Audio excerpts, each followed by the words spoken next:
Welcome to Ex Machina. Join us as we explore the mysteries of this world.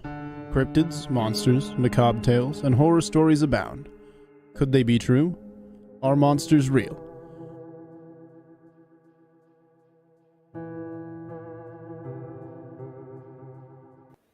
Good evening, folks, and thank you for joining us on another edition of Ex Machina. A little change of plans tonight. Joining me in the studio is Robbie Rip Rains, my brother from South Crackalacky, and Greg Howse from Wood Walkerz, also a good brother of mine from the deep South and all parts Southern. We're going to be changing it up tonight. Unfortunately, Ryan's computer crashed about an hour before we were supposed to go live, so we scrambled, and I sent Greg a message desperately begging him to come jump in and save us, and he gratefully obliged. And so we're going to be talking Bigfoot tonight and talking about some of the stuff, the experiences, and talking about the Wood Walkerz channel. If you guys have not checked it out, it's here on YouTube. It'll be popping up here in the chat from time to time, but it is Wood Walkerz with a Z instead of an S on the end of Walkerz. Check it out. They're an awesome channel. If you like our channel, you're going to love theirs, because they're just, you know, good old folks like us that just have a good time and talk about the topic and really enjoy it. So, Greg, tell us a little bit about yourself and welcome to Ex Machina, brother. Well, man, I appreciate being here. Appreciate the invite. But yeah, y'all, I try to tell people that I didn't go looking for boogers. Them boogers kind of snuck up on me, and there they were. Yeah, where I live in North Alabama, and been dealing with them for about 24 years. Around 2000s when I had first encounters with them, and it went downhill from there for a while, and then it finally improved, and I'm still dealing with them. They're just not belligerent like it used to be. And by belligerent, you mean, you know, full on aggressive, bluff charging, smacking houses, throwing rocks at you. So your experiences have run the gamut. Oh yeah. That, try to tell people the first year that we figured out, we were really confused the first year. My cousin, he owned a sawmill, and they owned a lot of land in this county that I live in. And he had land scattered, and some of it would be 20 acres here, some of it would be 200 acres, 800 acres. But he had a little small 40-acre tract that was surrounded by some national forest land. And by that part of national forest land, they was probably 5,000-6,000 acres, I'm guessing, but it was a big parcel. And you had to go down a Forestry Service road, just a little road out through the woods, to get to a 40-acre parcel that joined a river. And I hit him up about it because he'd had the timber, had it clear cut, and this land had been sitting idle for several years. I'm guessing probably 10, 12 years. And it just came up in volunteer growth. Just, you know, the timber voluntarily was coming back. He didn't have it replanted or reseeded. And I hit him up about that property because I knew it was surrounded by government land. And on the government land, you couldn't have like green fields, you know, to hunt over. And, you know, couldn't put permanent stands. So I asked him, I said, well, why don't you lease me that little 40-acre section? And I said, it's surrounded by all that government land. There's nothing in there but just the hardwoods and timber. You know, the deer's got some browse and they got some acorns. But, you know, at 40-acre, in my mind, if I go in there and plant some real nice green fields, I can draw a lot of deer from off that other property. I'll have something surrounded by all that government land that I can draw the deer to me, and, you know, it would be a really good hunting spot. So he told me, he said, well, I'll do better than that. He said, you just go treat it like you own it. Just go down there, keep it long as you want to. Just hunt it. You and your daddy? I said, yeah. I said, okay, so you don't care. I said, now look, I want to carry Dad's bulldozer and build some green fields. He said, I don't care what you do. I said, okay. Well, dude, within about a week, we had Dad's bulldozer. I hauled it over, unloaded it, and I went to shoving the road. And there was an old road that kind of circled the whole piece of property. It went down, it followed the lake about a quarter of a mile, and then came back up. It wasn't right on the property line. It was inside the property line a little bit, but it pretty much circumferenced the whole place. And I pushed out where the loggers had loaded logs. So it was kind of an open area where they had enough room to drag the trees up and load them on the trucks to haul them out. And there was two spots like that. One of them was up on this, where I'm at is pretty mountainous.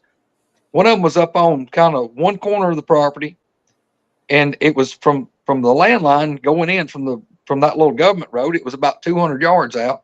So I built a couple of acre green field. Well, when you came in the gate, you went straight out. The road curved just a little of that upper field. We called it the upper field. But if you went just through the gate and went to the right, you went off this big hill a couple of 100 yards, kind of down to the lower part of the property. And we called it the upper field and the lower field. And that lower field was about 100 yards from the river. You went just down a little slope out of the end of that green field to the river. Well, man, we cleared it out, got our permanent ladder stands up. So we had two really good spots to hunt, had an upper field and lower field. Well, the opening day of bow season that year, Dad was in the upper field and I was in the lower field. Nothing, didn't see any deer. And we'd been seeing a lot of tracks. They were eating, the grass looked real good. The deer were eating it. A lot of deer sign. But we hunted for, went in, say, 2 or 3 hours before dark. And I'm thinking, okay, it's getting dark. The deer should start flooding in anytime. It's game time. Anybody that deer hunts knows the last 15 minutes before dark is when they're probably going to pop out. Well, just maybe 10 minutes before dark, right out the end of the field where I was hunting, there's something smacks a tree, and it sounds like Babe Ruth breaking a wooden ball bat. I'm talking about it hit this tree, and it hit 3 times, and it would be like kapow, kapow, kapow. And in my mind, I'm like, what in the world? I mean, this sound is like maybe 20 yards out of the end of this field. So it puts it about 100 yards from where I'm sitting. And I'm just like flustered, like, what in the world is some moron down here? And he's in these woods, and right here at prime time, he's beating a tree, and he's on the property that I've got leased. I know he's on it because where he's at, he's kind of out of the field toward the lake. And I'm mad. I mean, I'm upset. And at that time, I was a lot bigger boy than what I am now. I mean, I was about 300-pound dude. I'm 6'1", and I'm full-blood redneck, and I'm not happy. Well, I climbed down, and I'm just shaking my head, and I've got my bow and my stuff, and I walk back up to the truck. I get up there, and I got back a little before Dad did because he waited till dark, and he came out. He said, "Did you see anything?" I said, "Nope. Did you?" He said, "I didn't see nothing, but I knew you wasn't going to see nothing." I said, "What are you talking about?" He said, "What in the world was you beating on down there?" I said, "You heard that?" He said, "Yeah, I heard it." Well, we're probably 400 yards apart up through this cutover. And that cutover, everything is grown up about 10 foot high. And it's just saplings, just like a jungle. You can't see 3 foot through it. But anyway, he said, "Yeah, I heard it." He said, "What was you doing?" I said, "That wasn't me." I said, "That was somebody out the end of the field." He said, "Well, reckon who it was?" I said, "I don't know, but I'm going to find out." Because this road went down to where we parked at the gate. It went on down about a quarter of a mile and dead ended at the river. I said, "Get in the truck." He said, "What are you doing?" I said, "I'm fixing to go down here and have a talk with whoever's at the end of this road. Because if they're in there hunting, they had to come on past us because there's no truck come out. I never heard a truck come in, so they must have been in here before we got here." We got my 4-wheel drive. We went driving down the end of this road and went off the big hill and got right to the lake. There's just a big, like a clear or a small clearing in the woods people would use for a campsite from time to time. We drive down there, and I'm confused. We get down there, and there's no vehicle. There's no nothing. He said, "Well, you would have thought somebody was here." I said, "Look, I don't know what's going on." And the whole time I'm thinking that there's somebody that probably been hunting around this, and they probably had come in there and saw what we'd done. And they was upset because they felt like we were encroaching on them. So I couldn't figure it out. Well, the whole winter, I mean, our season started, deer season started October 15th and went all the way through to the last day of January. So we had months to hunt. Well, that whole winter, that whole season, we were hearing tree knocks, and we were hearing whoops like WHOOP, and it'd be long and it'd be loud. Sometimes it'd be up close to you. Sometimes it'd be in the distance. But a lot of times the tree knocks would be 3 knocks that you'd hear, and they'd be usually really close to where we were. And if you'd give it just a few seconds, you would hear an answer of 2 tree knocks, and it would be in the distance. Sometimes it wouldn't be a long way, and sometimes it'd sound like it'd be a quarter of a mile. But we were confused. We didn't know what was going on. We couldn't put it together. And we really thought it was people messing with us. Well, we would hear whistles. It would be just a long monotone whistle, and it would just keep just whistle solid. And we couldn't figure out what was going on, but it was messing our hunt up. Well, then we'd have maybe 2 or 3 weeks. You wouldn't have anything go on. We were killing deer when we wasn't having that stuff go on. We were seeing deer, but if you wasn't seeing deer, odds are that you would start hearing those knocks, whoops, or whistles. And that was pretty much what happened the first year. And I was confused as Moody's goose. I didn't know what was going on. Well, I can't say that I blame you. I would have been freaking out too. And considering that you were surrounded by national park, national forest, have you noticed that there seems to be a lot more activity around national forest and wildlife management areas? Oh yeah, yeah. Since I've been into this and been a lot more in the know, yeah, there is. That's the best I can tell, or my opinion on it. Yes, sir. Well, like you said, until you're in the know, stuff like that you don't really think about it. It doesn't really, you hear it, but you don't connect the dots until you really start getting into this. Because, I've always believed ever since I had my encounter when I was a kid, but until I, started hanging out with DA and getting on the show and actually looking at this stuff and crunching the numbers, so to speak, it's something that can kind of just pass you by until you really start looking into it. Yep. But y'all don't notice the second year they got a little more emboldened. And I tell people that after I got back and thought about it, it's like the first year they were gently telling us y'all are not welcome and coming around, or maybe just checking on us the first year, seeing what we were doing. And then you had that gap where deer season went out. First day of February, it wasn't season. So we had no reason going back over there. So we went all the way till September. Then September came. I carried the tractor. I bush hogged everything. We dissed the fields. We replanted. Then we kind of backed out till October again. And I think what it was, they thought, well, they're gone for months. And then here we are, we came back. And that year, they got a little more emboldened. We were still hearing the knocks, the whoops, and the whistles. But it got to where you would hear something bipedal walking in. And a lot of times it would come in and it would get over and get quiet. And sometimes you'd hear it sound like it walked away. But I could come out of the stand right at dark. And when I start walking out, you'd hear over in the thicket something pacing you. And it's the same old thing that you hear from so many people. I lived through of when I'd walk, it'd walk. When I'd stop, it'd stop. And them things would just follow you to the truck. And they'd come in, and I've had them circle the field, and they'd get downwind of you, and they'd stop. And then it was like they would leave. You could hear them breaking limbs, and you could hear it snapping saplings and stuff, crunching leaves. Well, for about the first 2 years, that was pretty much what we heard. All right. Like I said, they increased their activity a little bit the second year. Well, then by the third year and the fourth year, they just got a little more emboldened. And I look back on it now, and I really do. I think that they kept thinking, well, they're not going to come back because we'd have months and months and months. And then here we were, we'd come back. And I think it started ticking them off. And, we were killing deer. And y'all, it got to where they got belligerent. I'm talking about like horribly belligerent. And they didn't like us at all. I'm talking about they made no bones about it. They didn't like us being there. They wanted us to leave. One of the times, this was several years into it by then, I'm guessing probably 6 or so, 7 years. Guys, I was in a ladder stand on that 2-acre field up on top of the hill. And now look, I had done pretty much figured out that this is plausible what we're dealing with. And my dad, he looked at me like I had two heads, like I was crazy. And I told him, I said, Daddy, I'll tell you what I think we're dealing with. He said, what? I said, I believe it's a Bigfoot. He just like looks at me. I said, Daddy, look, I think that's what we're dealing with. And I done told him that really before then, but it just kept going on and going on. And y'all, I finally got to trying to research some stuff. And I'm like, well, this says that Bigfoot will whistle, and this says that they'll make whoops and they'll tree knock. And I'm still, but y'all, I was the guy that grew up, I grew up in the woods. I grew up hunting. And if y'all could see my walls in here, there's probably 40 something sets of horns. I mean, this deer right here on the wall behind me is pushing 150 inches. I've got some trophy bucks. My house, I've got 10 shoulder mounts on the walls. I mean, I'm no stranger to the woods. But y'all, it's like, no, because I was like everybody else in Alabama.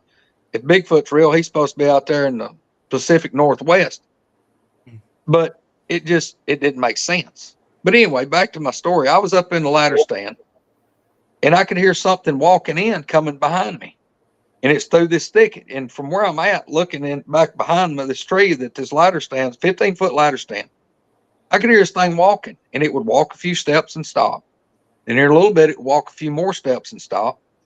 Well, and I've heard it from like probably between 150 to 200 yards, just breaking saplings. And that thing walks up within probably 20, 25 yards of my stand, and I've done stood up. I've stood up on the bottom platform, and I've turned around, and I'm looking behind this tree that this white oak just stands on, and I've got a Browning BAR semi-auto 30-06, and I've got it propped up, and I'm looking around this tree trying to see it. Well, the thing comes up behind me, and then it turns, and it goes around, going around the field, and it goes over here about probably 30 or so yards or 40, and it goes around the corner. Well, the wind is blowing kind of the mid part of that side of the field. Well, that thing gets exactly downwind of me, and it stops. And y'all, I'm not only hearing this thing where my feet are, say, 14 or 15 feet. You know, I'm 6'1", I'm standing up. So, you know, I'm, benefit of the doubt, I'm around 20 foot my eyeballs. And I can see across the top of all this cutover that's grown up. I can hear the thing, but like all these little small pine trees and saplings, I'm looking across the top of them like looking across top of a cornfield. I can see the saplings pull apart, like this thing's going through them and it's just pushing them out of the way. I can see the saplings pull apart and go back. It spring back, and I'm listening and I'm hearing it. It's right there. I mean, I can hear it right here. That thing gets downwind of me and it stops, and it goes.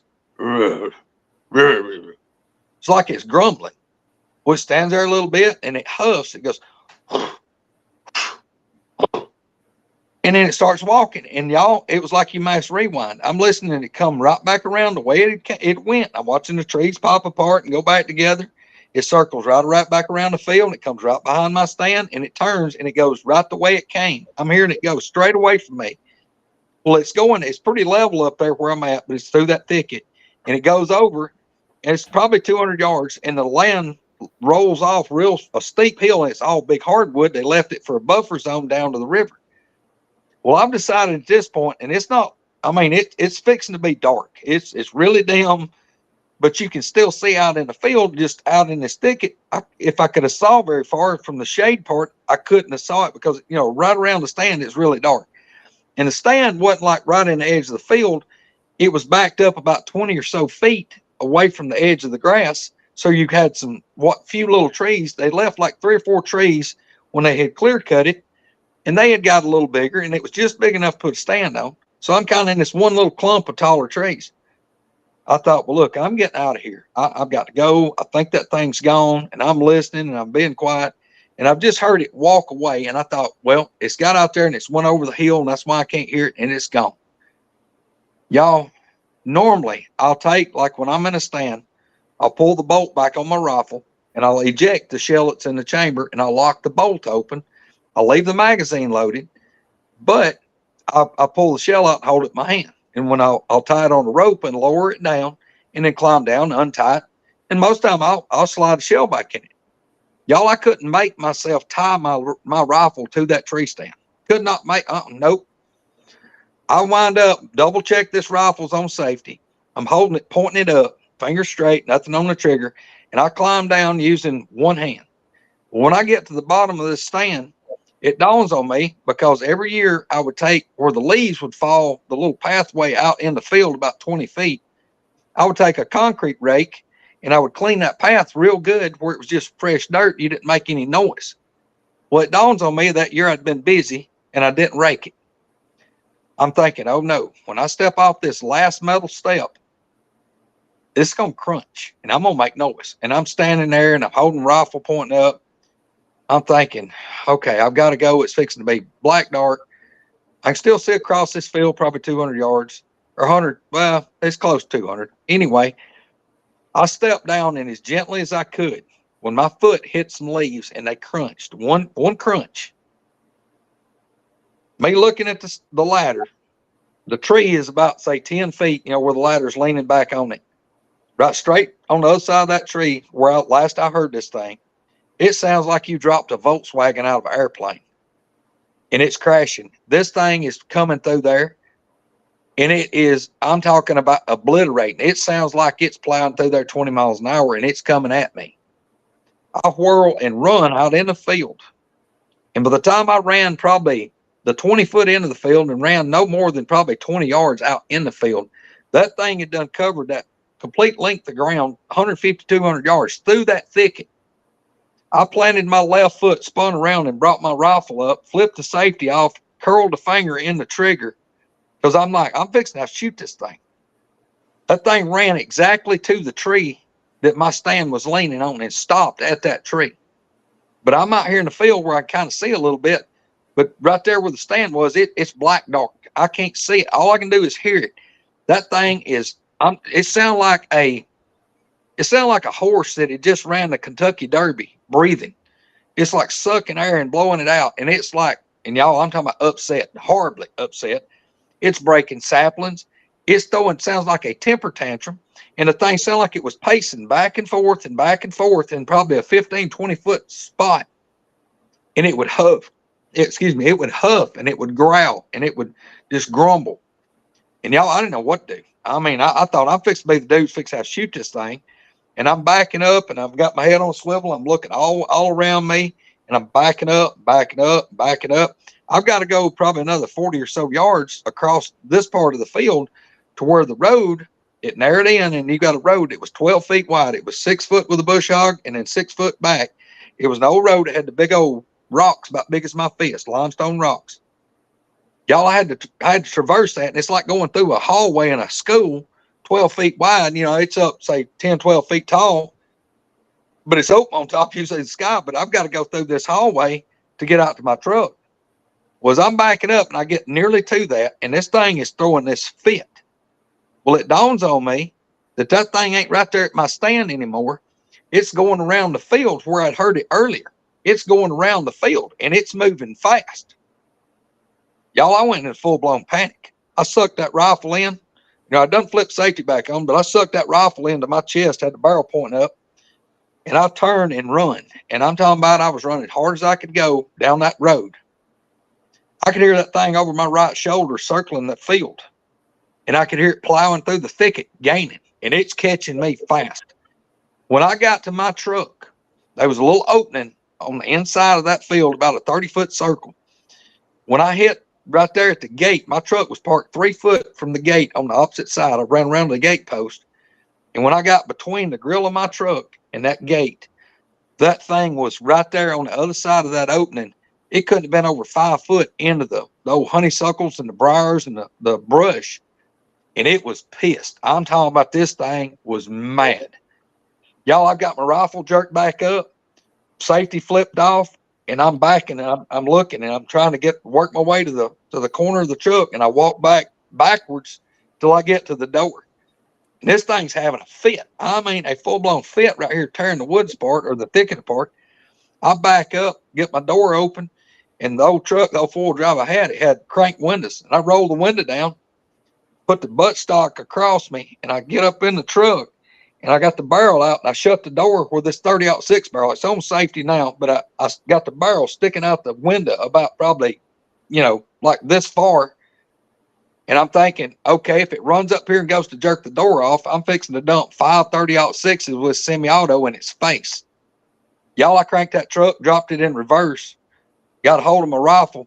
I nailed the gas. I'm throwing rocks out both sides because it's positive traction. I back up about 12, 14 foot, jerk her down in drive, and I nail it. I'm throwing 2 rooster tails, and I come out of that road hard as I could go. Y'all, I got back to my house that day, and I was like, look, I don't know if I want to go back. This damn thing just chased me to the dang truck, and it's not happy, and it's tearing the woods apart. But that's the type of belligerency that we got out of them for a long time. Do you think if it could have got a hold of you, it would have? Or do you think I felt that was like all the thing would have scarier? I felt like the thing was going to pull me into a jigsaw puzzle. And also, do you think that the group that has bothered you near your house is the same group that followed you, or a different group? I think it's the exact same group, and I'll tell you why. From where I'm sitting right here, I got a cabin on the lake. From where I'm sitting right here now, it's 1.25 miles crow fly through the woods, and it's through Forest Service land to get there. And dude, because we dealt with these things so many years, I think not only did they recognize what I looked like, I think they knew what my truck looked like, what my truck sounded like, what my dad, my buddy Alan that hunted with me all the time, even my wife. I think these things realized who we were. And then when I got this place here and built this cabin, I think just them out in their roaming, they probably come through here at night. And it's like, wait a minute, there's that truck. And then if they're out in the woods, they saw me going in and out. And I try to use the analogy like I've told people on our show on Wood Walkerz. It would be like if you bought a house or built a house next to somebody that was already there, and they had a junkyard dog in the yard. You're new to him, and he's going to look at you as a threat. He's going to hit the end of that chain. He's going to bark, jump sideways. But after a while, maybe a year, maybe longer, when you pull up, he's going to like look over and go, well, that's just old DA. Look there. He ain't hurt nothing. He's normal. You know, he's supposed to be here. Now, you may not can go over there and pet him, but you doing your normal activity and nothing that's imposing on him, he's probably going to accept you. And that's the way these things has made us feel.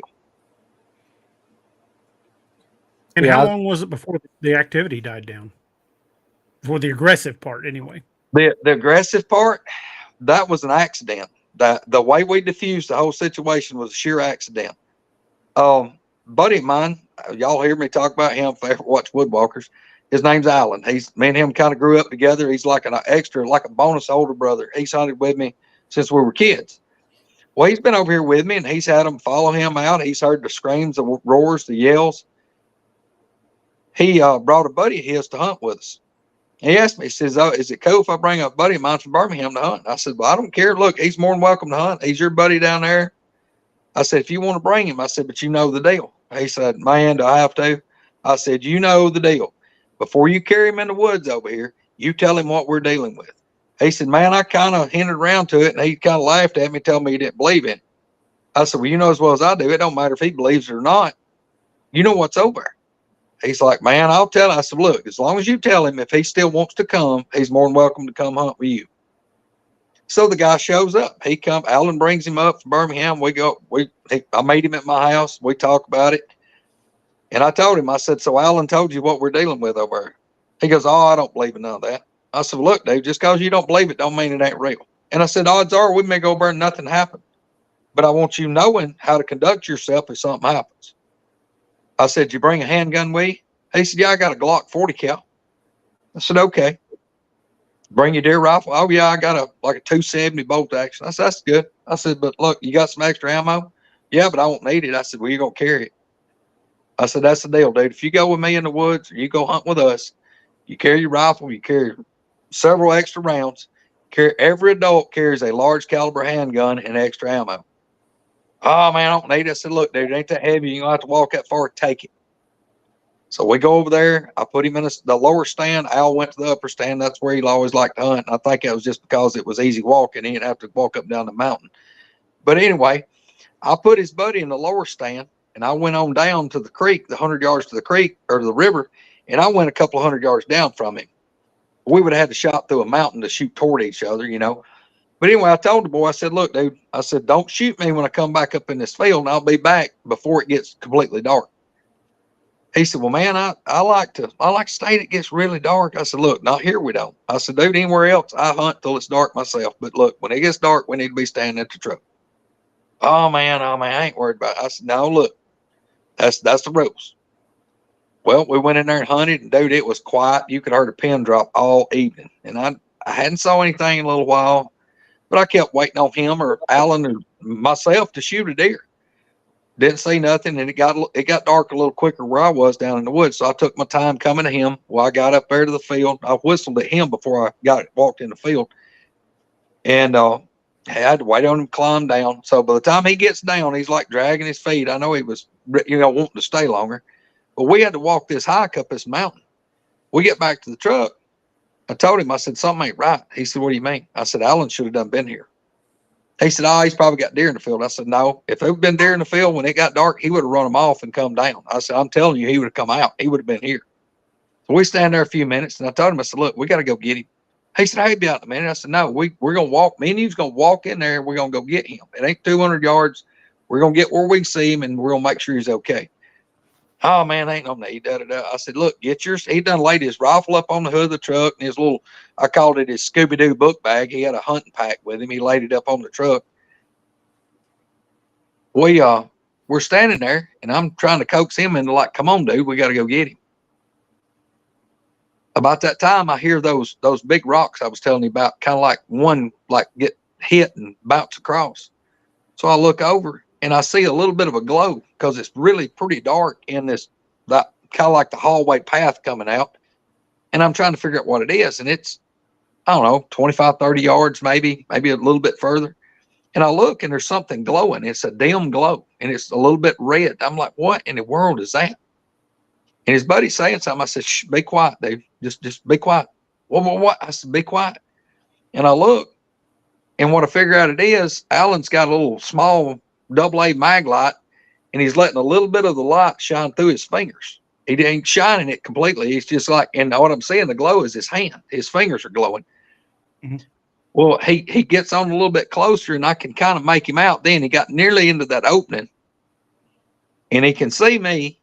And he's holding a Browning 8-bolt 7mm Magnum. Well, he's got his right hand and he's holding it up. He's holding it up at the kind of up at the sky, and he got his flashlight. Well, he turns it off, and I see him do something. He put it in his pocket. Well, he takes his finger and he points at his ear, like listen over here, listen over here. He's doing that over and over.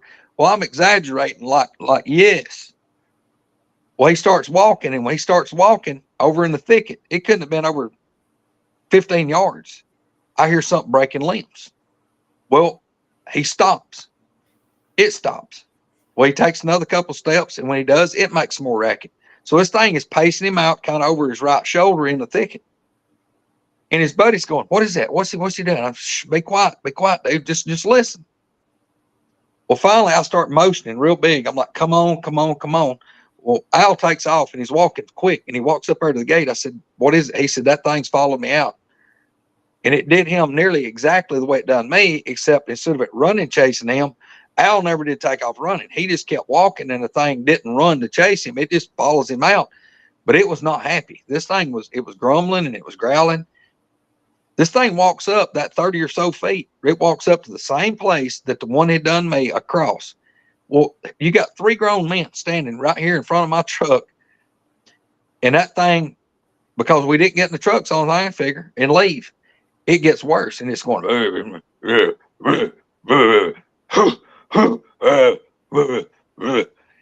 it's breaking limbs. It's breaking saplings. And it's like it's working itself up. Al's buddy's going, who is that? What? This ain't funny. What are you, man, if that's somebody y'all got over here scaring me, this is bullshit, man. What's the deal? And we're going, dude, be quiet. Shh, be quiet. Listen. And I finally, he's like, man, this ain't funny. What is that? Who's got the keys? Man, who's got the keys? I said, dude, shut up. I said, I told you what's down here. Alan told you what's down here. Man, this is bullshit. We got to go. Man, what is it? What is that? And we're trying to get him calmed down. And this goes on for several minutes. This thing is, I mean, it's like 30 something feet from us, and it's just barely in the thicket. It couldn't have been over a wingspan of me in the thicket. And it's belligerent. We're sitting here, and all this stuff is built up in my mind that we've been dealing with these things for several years at this point. I'm thinking, look, I'm tired of running. There's 3 grown men standing right here, and I know Alan shoots nearly as good as I do, and I ain't no slouch. Now, I've got a 30-06 semi-auto Browning with 5 rounds in it. He's got an A-bolt with 4. I look at his buddy. I said, dude, where's your rifle? I unloaded it. I said, get that Glock out. He pulls his Glock out, and he's got a 40 caliber Glock, which to me would have been like throwing marshmallows at it. But I told him, I said, look, dude. I said, I look at Alan straight in the eyes, and we're standing like, you know, a foot and a half, nearly shoulders touching, foot and a half from face to face. I said, listen to me. I said, if that thing comes out, do not pull your trigger till you hear number 5 go out of my Browning. And I told Austin, I said, look, dude, when you hear number 4 go out of this A-bolt Allen's, you light up with that pistol. I said, we're not going to all be standing here with our guns empty. I said, as soon as this last round goes out of my rifle, I'm going to be pushing shells in it, or I'm going to pull this 357 Magnum and go to work. Well, we had us a game plan, and Alan's going, what are you going to do? I said, well, dude, I don't know what this is going to do, but I'm going to try something. Y'all stand here with this rifle, just kind of got it across me. I leaned my head back, and I done as long and as loud of a whoop, WHOOP, as long and loud as I could do it. And I don't know why I did it. I guess because I'd heard them do that so many times. And when I done that, it was like you hit the mute button. That thing's grumbling and growling, and it's throwing a fit. And when I did that whoop, that thing, it was like you mashed the mute button, and it just stopped. And you could have counted to probably a couple of Mississippi, and then it let out a kind of like a breath, but it was kind of like if you gave a grumpy old man some bad news, like you told him he couldn't have no gravy on his biscuits, just like, just like it was disgusted, just, it done that. I mean, it nearly rattled you when it did that, just like a grunt of disgust. That thing stood there a few seconds, and y'all, it sounded like it turned around and it started walking dead away from us back through that thicket where it come. We listened to it walk, just solid, steady, bipedal walking, breaking saplings through that thicket. It goes out there probably, I'm guessing, 100 yards, and it stops. Sits there a little bit, it makes another racket, and then it starts walking again, and it goes out of here and left. We got in that truck, and that little boy's going, what was it? What was it? What? Man, what? I said, and Alan's going, dude, we told you. And I'm telling him the same thing. He's like, y'all know there's stuff like that in these woods, and y'all come over here and hunt? I said, yeah. He goes, there's something wrong with y'all. Yeah, dude, I've been told that before. But, but y'all, from that day forth, they quit chasing us. They quit bluff charging. They quit throwing stuff and hitting us with it. Now, they'll still throw small stuff at you, but it's not the tree limbs that's that big around and 4 foot long come whipping out in the field. The big stuff, they never did hit us with anything.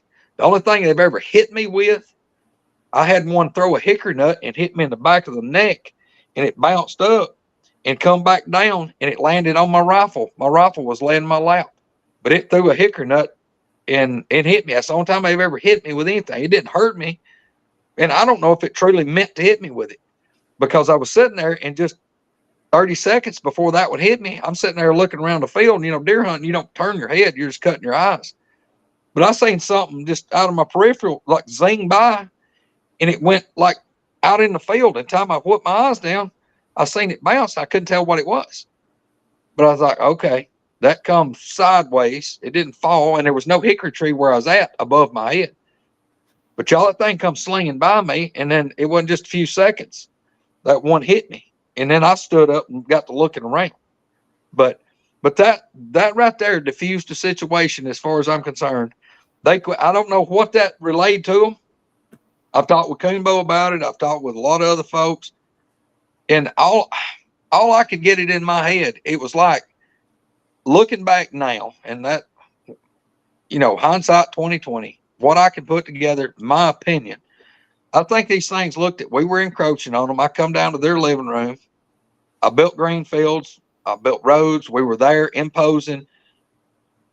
They didn't like us. And, they were trying to run us off, but they wasn't making themselves as known. And then we kept coming back. So they ramped up the ball game, and it got worse and worse and worse. And then once I kind of called that one out, it was like, it made me feel like it was going, well, crap, they know what we are, and they ain't going to leave. And they quit trying to be so belligerent with us. So you think maybe you might have been letting them know you were willing to stand your ground? Well, I've thought of that being part of it too, because dude, I'm gonna tell you this: the times that they have bluff charged me, and there's been several before that happened. I can tell you what, one thing that stopped them, when I would pull my rifle up and level it down, it was like you throwed the brakes on it. It was like you dropped the anchor on them. They understand what a firearm is. Yes, sir. Now look, I don't want anybody to think I'm out here trying to shoot one. No, that's going to be last resort. Same. And I'll tell you something else too. If anybody's put in a predicament that they had to shoot one and it needs to be have to, that you think I'm about to die, if you did shoot one and you drop it, you better not have tunnel vision on that one, because I promise you, these things ain't by themselves. They're not. They'll be one. He may not be right on top of you, but he's going to be close. Yeah, you even if you do manage to drop one, his buddies are going to get you. As Doc would say, you better be unassing the AO in a hell of a hurry. Greg, it is the bottom of the first hour. We're going to play a message real quick from our affiliate program. Robbie, would you mind just mentioning the discount code while I step across the hall and get rid of a little soda? Sure. I will be right back. Hey everybody, this is Kerry Pocket Doc Davis from Dark Angel Medical, and you are listening to DA Ex Machina with DA Roberts. You may recognize me or some of my products from Dark Angel Medical in some of the Apex Predator, Lakeview Man, and Wild Hunt books, and you can get those products at www.darkangelmedical.com, along with training classes on how to use those products and save a life. Shoot us an email at info@darkangelmedical.com and be the difference. All right, folks, and remember, those are FSA and HSA approved. Doc offers a lot of training online too. Go check him out. Use code Cryptid25 for the rest of this month. Prices are going up, so they're going to have to change the discount code. I think it's going to go to Cryptid20, and it's going to go from a 25% discount to a 20% discount. So make sure if you want to get that big discount, hit it up now. Cryptid25 at checkout for the rest of this month, and then it'll be changing. And he's back. Ooh, thank you. My diuretic was kicking in, and I had to hit the bathroom. Ooh, sorry about that. Robbie, thanks for picking that up for me. So, Greg, that is not the only time you've had that kind of encounter, though. Oh, no. No. Yeah, that would be enough to make most people stay out of the woods, but... So what have they done? Encounters. What have they done at your house? What have they done at your house? Well, dude, I've had company. I've had my buddy Alan here. I've had other friends be over here. We'd be sitting. I got a bunch of recliners right here in this, what I call my man cave. My man cave is about 7 miles from my house. They don't do anything at my house, but my cabin, I call my man cave. Dude, screams, roars, yells. Not like here on us, but sit out here at night. It may be 11 o'clock at night. It may be 2 in the morning. You sit out here a lot of nights and hear screams and yells and tree knocks. My Wood Walkerz family, Spencer Jameson and Misty Haynes, they've been down here and come stay with me. Spencer has to come from Virginia, and Misty comes from Northeast Tennessee. Last year they came down a couple times, spent 2 or 3 days. Misty came, stayed a week, and she is part of the SAS group, the Southern Appalachian Sasquatch Seekers, which is Misty and her aunt, her 2 aunts, and her uncle, and her sister and her sister's boyfriend.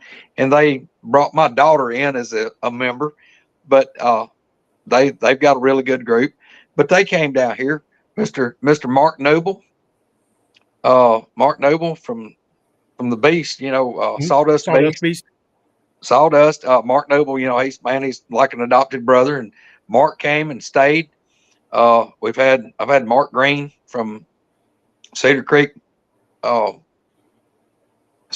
Bottoms Farmstead. I can't. Mark's name of his show is so long I always forget it. But anyway, Mark Green is wonderful, wonderful. Him and Rebecca. But I've had a lot of people, a lot of my Bigfoot friends that came here, and I told them, I said, y'all, look, I can't see anything's gonna happen. Y'all come hang out with me a few days. Mark Noble, Spencer, and Misty came. They stayed 3 nights. Every night they were here. We'd sit out on my back porch. I got a big covered porch facing the river. You just sit there and just drink coffee and talk, whatever. Just pretend like you're not Bigfoot don't exist. They'd have recorders running. Every night they were here, we had activity. Tree knocks, screams, roars, whistles. I mean, I drove them down to the gate where I used to hunt. My cousin wound up selling the land several years into this. So I don't hunt in. I hunt a quarter of a mile across the river on the other side where I have activity now. But it was so awesome for all these researchers to come here and validate what I've told people as far as like, look, y'all come here and stay.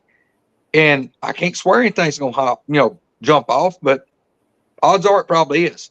And then one of my best buddies, a lot of people on here is going to know, is Coonbo Baker. I mean, Coonbo took me in several years ago, like a little brother he didn't want, I guess. But, Coonbo comes down here pretty often, and he'll come down here, stay in this bedroom to my right. And Coonbo's been down here, I think, every time Coonbo comes. I mean, they'll come up, be out here in the yard. Me and Coonbo and Misty, September last year, Coonbo was here, and he was going to drive back home because Coonbo don't live but about 50 miles from where I'm sitting.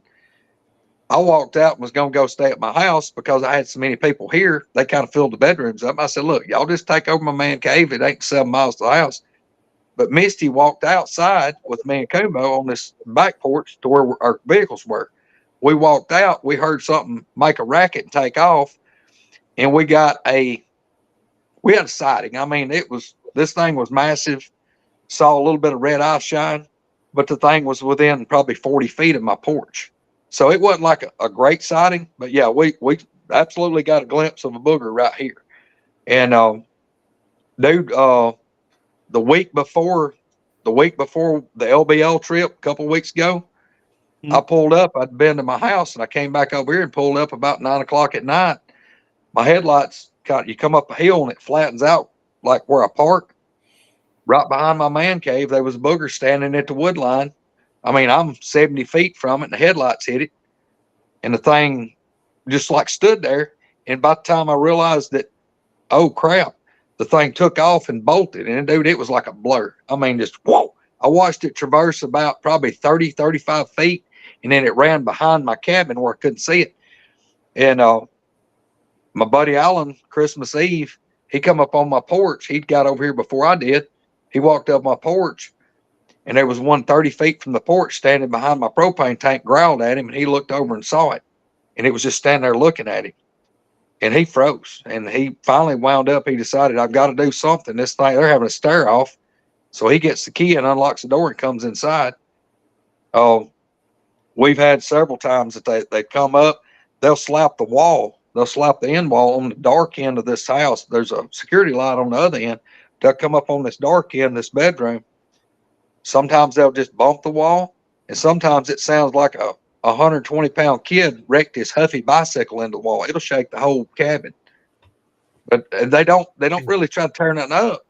But it's like they'll come up and just hit the wall and like say, like, hey, we're out here.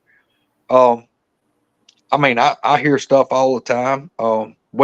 We've had them come up and them basically skunk us, and it don't smell like a skunk. We had a New Year's Eve party here. My family, there was about 16 of us here, and one came up and it stole I cleaned out the refrigerator because I broke my leg. I was in a wheelchair, and I hadn't been over here in a month or so, and everything in the refrigerator was out of date. So I threw it in a trash bag, and my buddy Alan tied it up, set it on the back porch, and he grabbed a bag of garbage and set it out. While we were in here, I'd roll back out on the porch on my wheelchair about 11:30. Those two bags were sitting there by the handrail. I came back in, and my wife, everybody at midnight, everybody's like, look, we're old, we're tired, we're going home. My wife comes in here and goes, what is that smell? I said, what are you talking about? She said, you don't smell that? I said, no. And she was down here in the den part, or the living room. You got two steps that go up into the kitchen. I was up there. Everybody else is in there dividing up the big jambalaya and everything that I'd cooked. And I said, no, I don't smell it. So she turns the lights off. Probably 5 minutes passed. I told Alan, I said, hey, dude, we ain't got time to haul that stuff to the dumpster. I said, grab those two bags and set them in here. We'll take care of them tomorrow. He opened that door, and it had been less than 30 minutes since I had looked out there. That big bag of I'm talking about a big black lawn and leaf bag, and they was probably 25 pounds or better, probably 40 pounds of There was some like old milk and just a bunch of food that was out of date. Bologna, like a couple of whole packs, some hot dogs. He opened that door. And when he opened that door, the smell flooded in here. And it would roll your stomach and nearly burn your eyes. It was so strong. And it was like it's almost like a sewer, a wet dog or wet livestock, and something rotten. And it rolls in, and when that smell hit me, I looked at Alan. I said, "You smell that?" He said, "Yeah." I said, "You know what that is?" He said, "I know exactly what it is, because me and him both has had these things do that to us numerous times." My wife goes, "What are you talking about? What is that?" I said, "Be quiet." I told her, I said, "That's a booger." She's like, "What?" I said, "There's a booger outside." I said, "He's come up here and skunked us." She just like, blood falls out of her face. I told Alan, I said, "Look, we got to get everybody out of here." And my brother and his wife and 2 children was in there. I told him, and Alan had a 45 automatic on his hip. And I was the dude that had a wheelchair with a holster mounted to the side with a Smith & Wesson 686 Combat Plus revolver in it. I roll out on the porch and watch him escort my brother and sister-in-law and niece and nephew to the car, and they left. And I told my wife and my 2 children, I said, I got a son and a daughter. I told them, I said, "Look," I said, "Colt, Abby, y'all get right behind my wheelchair. I'm going to roll down this ramp, and I'm going to go around the walkway. And when I stop, I'll be within like 10 feet of the front of Mama's car or her SUV. I said, y'all don't argue. You don't stop. Wherever my wheelchair is, I want both y'all nearly touching it." And I told my wife, I said, "You get behind them." And Alan got behind her. I've done pulled that 357 out of the holster and laid it in my lap. I rolled down the ramp, roll up there, and I said, "Get in." Well, they start to get in, and my daughter was going to get in the front. Well, my son, of course, he wanted to be in the front, and they started to argue. And before I could say anything, my wife goes, "Get in." And they didn't say another word. They got in the car. She backed up and left. Well, the smell would still choke you down. It was so strong. I roll up. Alan opens the side door, the passenger door of my truck, and I get up in it. And I broke my leg in 7 places, and it was in this big, giant brace, all the steel and Velcro, but it had to stay perfectly straight. Well, I get up in the truck, get the door shut. He said, "Look, dude, I'm gonna go around, lock the door, and turn the light." I said, "No, don't you turn the lights off. Leave all the porch lights on. Just lock it up, get back in here." So he gets in, we back up and leave. Well, the next day we come back, and I knew the wind was just easing. It was kind of coming out of the southeast. That's in line where my propane tank was. Well, we pull back up here the next day. Alan gets out, walks around my propane tank, and on the other side, he found some big oval impressions in the pine straw by that propane tank. Just on the other side, he finds a big spot mashed down behind the propane tank, like the thing had either laid down or squatted down behind that propane tank. But these impressions was over 18 inches long. You couldn't make out toes or anything because it was in that straw. But he followed it down to where it came in. There's an old log road out here. And he came down that log road and came up behind that tank. And I really believe, and look, that bag of food, it left the bag of garbage, but that bag of food was gone. And that's what I noticed when he opened the door. I said, "Hey, get that bag of food and garbage and put it in here." He opened the door. When the smell rushed in, he goes, "What'd you do with it?" I said, "Well, what?" He said, that one of them bags is gone. I said, "Dude, they was out there 30 minutes ago." Well, my neighbor's got a couple of pretty big dogs, but there was nothing spilt. We looked, he walked this whole property over the next day. We never found a wrapper. We never found a garbage bag. We have yet to ever find any part of that. It was like it grabbed that bag of food and left with it. Dogs would have tore it up right there on the porch. Exactly. They had no way they'd have toted it off, but I honestly believe would have done that. Would have tore it up right there where it's at. Yep. Robbie, the big old cast iron pot that I had at the LBL that I was cooking in, that 10-gallon pot. That's the exact pot that about probably 5 years ago, we had a fish fry. I cooked like 20 pounds of catfish fillets, and we cooked like 8 pounds of shrimp and crab claws. I cooked a smorgasbord of seafood on this porch. All right, that pot's a 10-gallon pot, and I had nearly 8 gallons of cooking oil in it. And dude, that night I'd put cardboard down on the wood. It's it's treated lumber floor. Well, I'd slid cardboard under it, so that way oil splashing off, it wouldn't make a mess on the wood. Well, we fried all the fish, and that oil was so hot and so much of it in that big thick cast iron cauldron. I just shut it off and it's got a big aluminum lid. It's got a wooden handle in it, and that lid probably weighs 5-6 pounds. But it was at the end of a 10-foot long picnic table, wooden table. We just put the lid on, everybody ate. We had a fabulous time. And I thought, well, I'll just let that oil cool, and tomorrow I'll soften it off or strain it, and we'll save that oil and maybe have another fish fry. Well, the next day was Sunday, and I got busy and didn't do it. Well, that Monday, I show back up. I thought, dadgummit, I got to soften that oil out and save it, because that peanut oil, 8 gallons of peanut oil is expensive. Mm-hmm. Dude, I walk up on this back porch, and I look.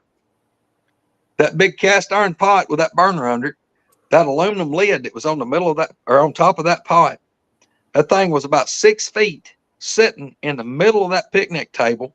Right in the middle. It went from down here, and look, this pot, this cooker, likes probably 12 inches, being as tall as the top of the picnic table.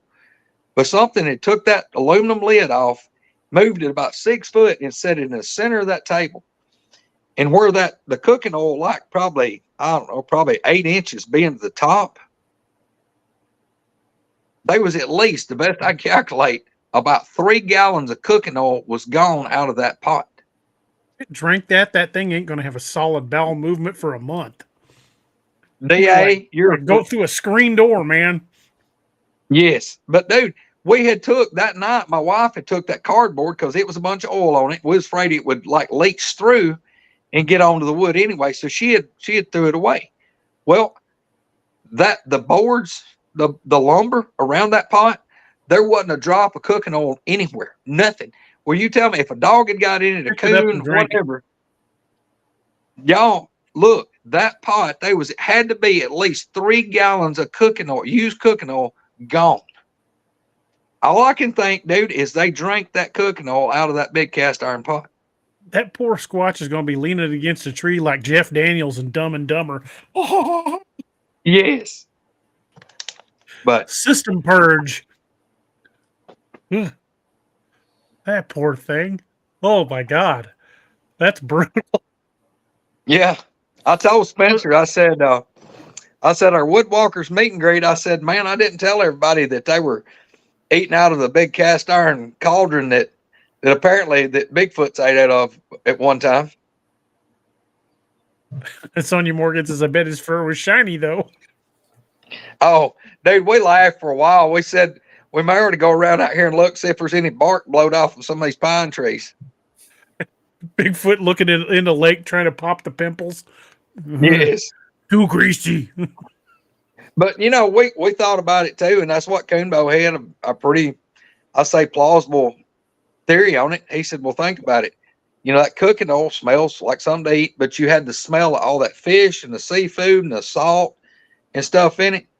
He said, why wouldn't it want it? I said, well, you're right there. Yeah, you could take that same grease and take a cup of it and pour it on dog food. Dog would go crazy. Oh, yeah. Yep. My great grandmother do that with hamburger grease. We used to take the hamburger grease, we'd drain off and put it in a cup and then pour it on the dog food, and the dog would just go crazy eating that just regular old dry dog food. Yeah. So yeah, I can't see how that would be any different. Like I said, guys, that's what I told Robbie the other day. You and him need to belly off down here one time and hang out with us. Yeah. Dude, like I said, it's not but 50 miles from here to Coonbo's farm. I can be there I can drive a speed limit, be there in an hour. But you're not more than half a day's ride from me anyway, so I haven't checked how far you are from me, but I bet it's probably 10, 12 hours. I'm 6 LBL. Well, I think you're probably going to be, you're around Springfield, is that right? Yeah, I'm in Springfield. I bet you it's going to be probably around 8. Okay, well, that's not bad. That 8-hour drive ain't that bad. I'm a Midwesterner. It's less than 24 hours I can drive it. There you go. Well, let me ask you this: how long would it take you to get to Memphis? I can get to Memphis in about 4.5 hours. Okay, well, from right here where I'm sitting, I can be rolling up Memphis in 3. Oh, that's not too bad. That ain't too bad of a drive at all. We need to do that. So, Yeah, they 2 things. Well, Pyromedic had a question for you earlier. He said, can you describe if the sounds were like any of the previously recorded sounds, like the Ohio Howl, or the, some of the stuff that's been recorded like out west? Yeah, some of it matches up pretty good to it.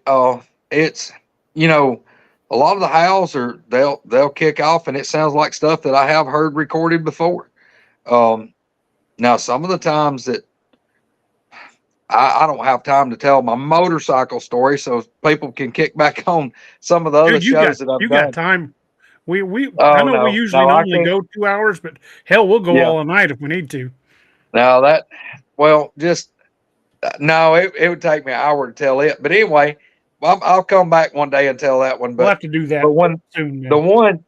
The worst thing that I've ever heard in my life was people hear me talk about my motorcycle story, and what it was is a motorcycle made it mad. But y'all, that thing would scream, and it was a bella, roar, scream, howl.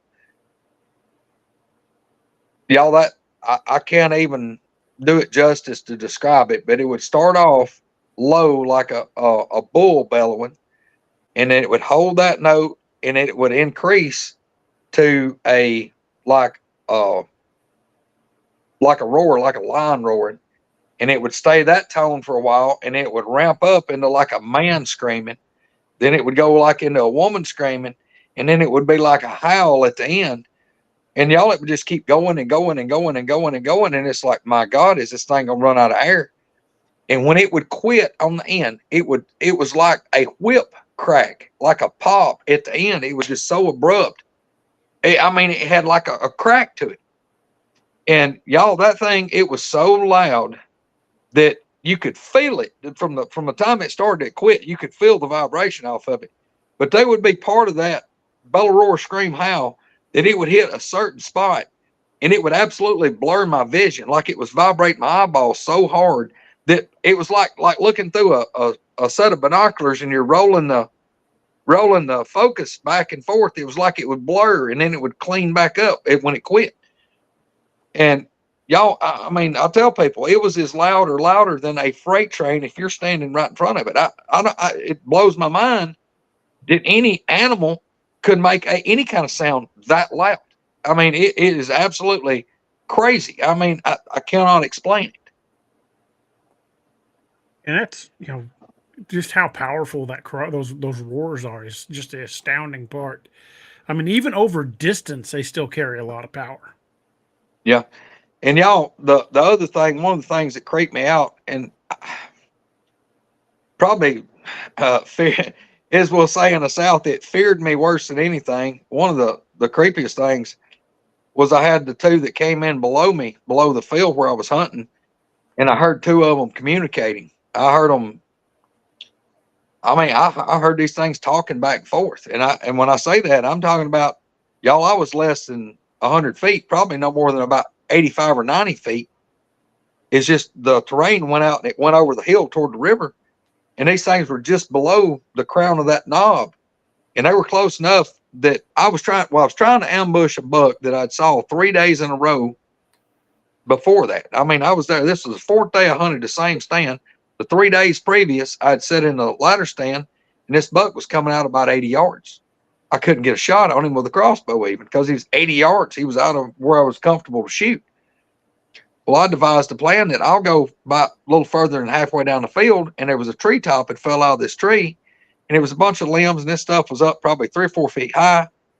Well, there was enough room for me to get between the main trunk of this white oak and this treetop. I got down there early that day, and I cleared me out a little path, raked the leaves out, and I set in a little folding like a stool thing, and I took some more limbs and brushed it in and made a ground blind. So I'm in full face camo net, full camo, nothing orange, nothing, with a crossbow. And I'm sitting there and I'm waiting. It's like, okay, this buck's been coming out at like, 4:15, 4:30 or whatever the time was. I can't remember, but he's coming out a pretty good while before dark. And he'd come out 3 days in a row. He'd step out in that end of that field and he'd like look around. Well, there ain't no ladies here. I'm going on. He'd turn around and go back to the woods. Well, from where I was at this time, where if he'd came out, I'd been like 30 yards. I mean, I'm fixing to poke a hole plumb through him. Well, before it really got time for that buck to show, I hear something through the hardwoods across from me, across on the other side of this field. There was a little cane thicket. It was just a bunch of old like creek canes or river cane. And it was probably 25 yards wide and probably about 40, 50 yards long. But it was just on the other side of this field, kind of in the hardwoods. It was swag. Well, I'm hearing something past it coming through, walking toward me, and it's bipedal. And I'm going, oh, no, because I know what it is. And it walks up on the other side of that cane. I'm thinking, well, maybe it'll go on. Maybe it's just going to come up here and it's going to leave. Well, it gets to the other side of that cane break, and it turns and it walks up toward where that ladder stand was. And honestly, I think the thing heard me come in, heard me park my truck, probably knew I was there, but it may not have knew that I was in the lower field, that I was probably in the upper field, because I honestly believe the thing walked up far enough that it could see through that cane and see that ladder stand, and there was nobody in it. The thing got quiet for a minute, and it turned around, it walked back down on the other side of those cane, and it went below the field, and it come around through the hardwoods, and it got right down below the field on that slope down to the river, which was about 100 yards or maybe a little less. Well, I'm listening to this thing, and it's walking. It's bipedal. It walk a little bit, stop, and it walk a little bit, stop. Well, it gets directly over this crown of this knob from where I'm at, and it stops. Well, here in just a second, I hear it sound like a 2 feet wide, 20-foot long piece of Velcro pull apart. And what it was where this big old rotten log was laying there, and it pulled it off the ground. And anybody that's in the woods, if you roll an old rotten log, it's laid there for years. You know, it's got all those spores or whatever that grow. It's like little tentacles. I heard that thing peel loose, and then you hear, and then it's like it got quiet just a second, and then you hear blump, blump, blump, blump, whop. But it pulled this big old log. I mean, this log was like knee high on me, and it's 20-something feet long. And it pulls this log up and tosses it, and it rolls downhill a little bit and hits a tree. Well, I'm sitting here in my mind going, that's a log got pulled loose, and it got tossed, and it rolled, and it hit a tree. I'm picturing all this in my mind, listening to the sound that's coming from less than 100 feet. Well, then it sounds like somebody's took a garden rake or a yard leaf rake, and it sounds like you're raking this soft soil that was under that log. And it sounds like you're just like slinging it out on top of these dry leaves, like it's just splattering. Just, hear it like tush, tush. And it would stop and it would get quiet a second. And then here in a minute, you could hear like loose dirt slinging out again. And in my mind, I'm going, okay, this son of a gun is getting crickets or grubs or worms, or that thing's found something to eat. Well, I listened to this for several minutes. Well, it's like directly to my left, and straight in front of me is where it first came from. Well, I'm listening to this make all this racket to my left, and in front of me, I'm hearing walking coming. And I'm going, oh no, I got one right here to my left, and this one's walking right where that one was. Well, it walks up there, and instead of going to my right where the other one did and then go back left, it just goes around the field where that one went and went right to where I'm hearing this sound. I hear it walk up to that one. Y'all, it gets there. That one stops messing with the dirt. And then I hear a language. I hear these two things talking back and forth. Was it and like y'all, was it like the Sierra sounds? Kinda. But dude, if I could have recorded that, people would have been like, what's the Sierra sound? Y'all, I listen to this for minutes, several minutes. And I tell people, look, I'll give it a whirl. It sounded like it almost sounded like a heated argument, and they weren't trying to be quiet. Dude, you could have heard this from, 100 yards away if you were listening for it. But dude, I'm within, less than 100 feet. And it sounded almost like a Native American dialect. And it was almost like, kind of like, I ever noticed how a lot of times the Chinese dialect, it sounds like, I could be saying good morning. It sounds like they're mad. Or like Russian. It was just something that I couldn't put together, but they would get, it's like it would get stuck on a syllable, and it would repeat one syllable over and over, and then it would change it a little bit, and it was almost like a wooing or a cooing in it. Then I tell people, look, I'll even try to imitate it here, but I do a horrible rendition of it. But and it was like two different voices. Like one voice was a lot deeper than the other one, and it was like they were just like a heated, like it was like back and forth, back and forth, back and forth, and it was really quick. But it would be like it would go, oi, oi, oi, ay ya, oi, ah, and then the other one just nearly instantly would go, oi, oi, oi, ya, ya, oh yeah, and then the other one would come back something kind of like that, and it was just back and forth, and back and forth, and back and forth. And y'all, I mean, if you That sounds Native American. and y'all, I've got down chill bumps right now, but y'all, that freaked me out. I'm talking about bad. I'm sitting here with a dadgum crossbow. I got 5 bolts with me with broadheads. I've done slid my hand in my jacket and slid that 357 Magnum out. And I've got a crossbow with a forearm in this hand. I got a 357 in this hand. And I'm thinking, okay, I'm going to run this 7 shots out of this 357. As soon as it does, I've got 1 bolt. I tried to put something I forgot to. And y'all, I'm thinking, God, I got to get out of here. I've got to get out of here. These things don't know I'm down here. They're right here, and they're talking back, forth, and I've got to go. And this whole time it's running through my head, they're still just jabbering. And it's like, God dang, I've got to go. I've got to get out. Y'all, I started to crawl on my hands and knees because I was afraid if I stood up, they were so close just over the crown of that when I stood up, I was afraid they was going to see me. Y'all, I got leaned over and I stayed curled up like a question mark, hunkered up like I was duck walking nearly. I tried to stay as crouched as low as I could. And thank God I had cleared that little bitty narrow path where it was just dirt. I went about, I don't know, 10 feet or so into the green grass. And when I got in that grass, in the bad part, the green field kind of sloped going up a hill, a little bit slight incline up a hill. And I was worried, it's like, oh God, I'm going to go up. And how far do I have to go up before I'm going to be visible to these things? And I was like, I got to go, but I'm afraid to. And I'm sitting there weighing my options. And this whole time, these things are down here still jabbering back and forth. And finally, I was like, look, I'm not going. It's going to get dark for long. I'm getting the hell out of here. I got to go. So I got up. I still got the crossbow in the left hand, got my pistol in the right. And I start making my way. And I get in that grass. And I go across the field. And I hit the road going up. And I'm trying to speed walk, bent over like a question mark. So I get on up there and I'm out of the field, and I'm probably from where I'd been sitting, I was probably 140, 50 yards, maybe a little further. But I'm on this slope and I'm like, well, I kind of got some trees between me and them, and I'm camoed. I'm stopping, y'all. I'm sucking wind because back then I was still really fat.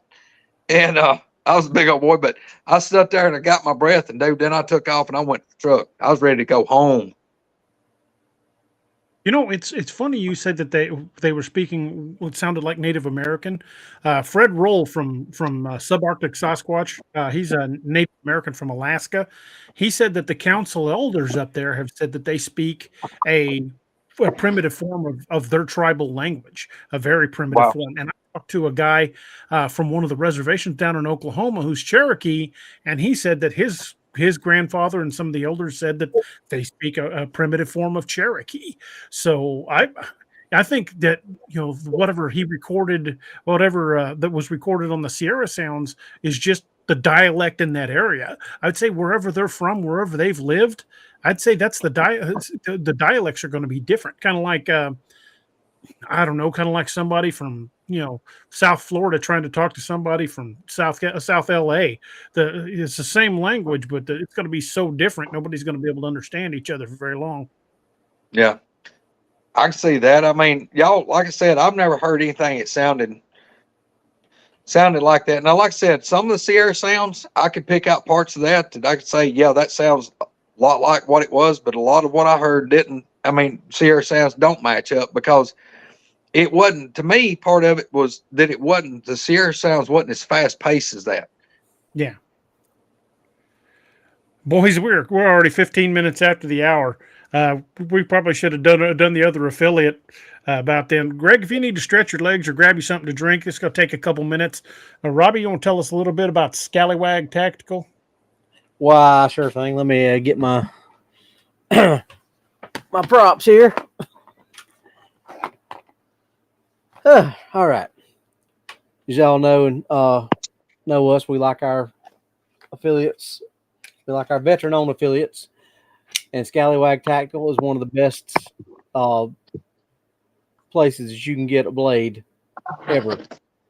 This is the Jolly Roger. DA, which one would you? I didn't see which one you had. Was it The razor folder. Razor folder? And they got the we do this every time. The dew claws with a little extra on both of them. That'd be the Gunner's Mate and then the Bounty. So as you can see, they make a lot of good. And Notice the Wild Hunt symbol on that one. Yeah, you know a guy. I know a guy. Huh. I think Kevin knows a guy too, because he's been talking to a guy. But all joking aside, Sentinel just said it. Scallywag's the best. I mean that's about. I go on and on about this, but in the simplest terms, that's it. If you've read the books, you've seen most every one of these knives we've just showed you. I think the only one that we really hadn't seen in the books is the dew claw, and I'm sure DA will figure out a way to work that one in. Because I've been a camper all my life. This is the best camp knife I've ever had because you can do just about everything with that, and when you can see how thick that spine. This is a heavy, heavy blade. They stay stupid sharp all the time. It's just made so well, feels so good in your hand. I mean, see, this one's been used. Yeah, that'd be the boarding axe. Look how thick that damn thing is. So you can see these knives they're not cheaply made. They're not cheaply priced, but if you're going to get a good blade, you're going to pay for it. So go spend the money. For all y'all that like to fish, they've got a really good fishing knife called the Bad Fish. This is one of the sharpest filleting knives I've ever used. It's like a scalpel when you're filleting fish. If I want to have something in my hand, a blade in my hand, it needs to feel like it's a part of you or an extension of you for you to be able to really use it and function with. And I have yet to put a Scallywag blade in my hand that didn't feel like it was made for my hand. And I got big hands, so a lot of times it's hard to find a knife but I have yet to find a Scallywag blade that does not fit. And this is a two-hander. Like I said, I got big hands. And it fits perfectly two-handed, but it's also the way it's made. This grip is perfect for one-handed. You still got control, and this is a heavy blade. And that's the way all his blades are. But the thing is, they're getting ready to get rid of some of these blades that me and DA have been showing you. But the good thing is, they're bringing out some new ones. So if you like these that we've showed, get on over there now. They've got some of the like the boarding axe and a few others are in the blemish blade section. And you got a few more days. It's April 24th. You got to the end of this month. Hit code DA Roberts 10, which normally gives you 10% off. You'll get an extra 10% on top of that. So you're going to get 20% off. And that stacks up with any sale that they've got in the blemish blade section. Sure does. So you got potential to get a really good deal because if you get a boarding axe for $175, which is normally like $300 DA, normally. Mm-hmm. $300 or $350. So you're getting an extra 20% off of $175, which is already just about 50% off, give or take. I'm no mathematician, but it's a pretty good deal. So get on over there, tell them we sent you. Code DA Roberts 10 to the end of this month. And that's all I got to say about that. Miss Lene says the Bad Fish was great for helping us process deer and chickens. That little knife, that Bad Fish, is probably the best thing I've ever thrown in a tackle box. That thing holds an edge better than any filleting knife I've ever bought, and I've bought numerous from Bass Pro and Cabela's. It's just the perfect knife. I mean, it is a fantastic blade for your kit. Okay, I'll Bowers, just send you one, Greg, so you can put it through the stress test. Man, look here. I'm a knife hoe, as they say it. Hey, let me throw something out there, since I think my wife's probably watching, and we'll sling this out there to all the happy wives that's in the community that's probably watching. Look here. I got one word. It's called Father's Day. Father's Day. Say it with me. Father's Day. Do all your Father's Day shopping. One-stop shopping at scallywag.com. Yes, yes. Wanda, pay attention. Pay attention. Write that down. And don't forget to use that discount code. Yes, sir. Discount code. Y'all ever notice that men get the raw end of the stick? I mean, you ever notice? Watch the commercials around Mother's Day. It's like new cars, diamond rings, necklaces, you name it. High dollar. What do men get? They get a underwear and socks. Yeah, socks, underwear, maybe a power tool, something small. Ain't nobody ever gonna wear. Yeah. But hey, who don't like a knife? I mean, look, if you don't like a knife, something wrong with you. Exactly. Probably the best tool ever created by man. Most versatile thing you can keep in your kit. 4, 5, 6, 7, 8. I've got 9 right here within arm's distance. You're going to have to up your numbers. Yeah, I think it's rookie numbers, Robbie. I said within reach. I didn't say total. Yeah. If I stand up and take one step, that puts 6 more in reach. Golly, says, hey, Scallywag is good for Mother's Day, too. Look at there. Yeah. But see, the thing, Greg, when one of those knives in reach is this one, that really counts for about 3 or 4 right there. So you can add 3 or 4 to the number with that one. Yeah, that's a Crocodile Dundee moment right there. Just saying. That's not a knife. This is a knife.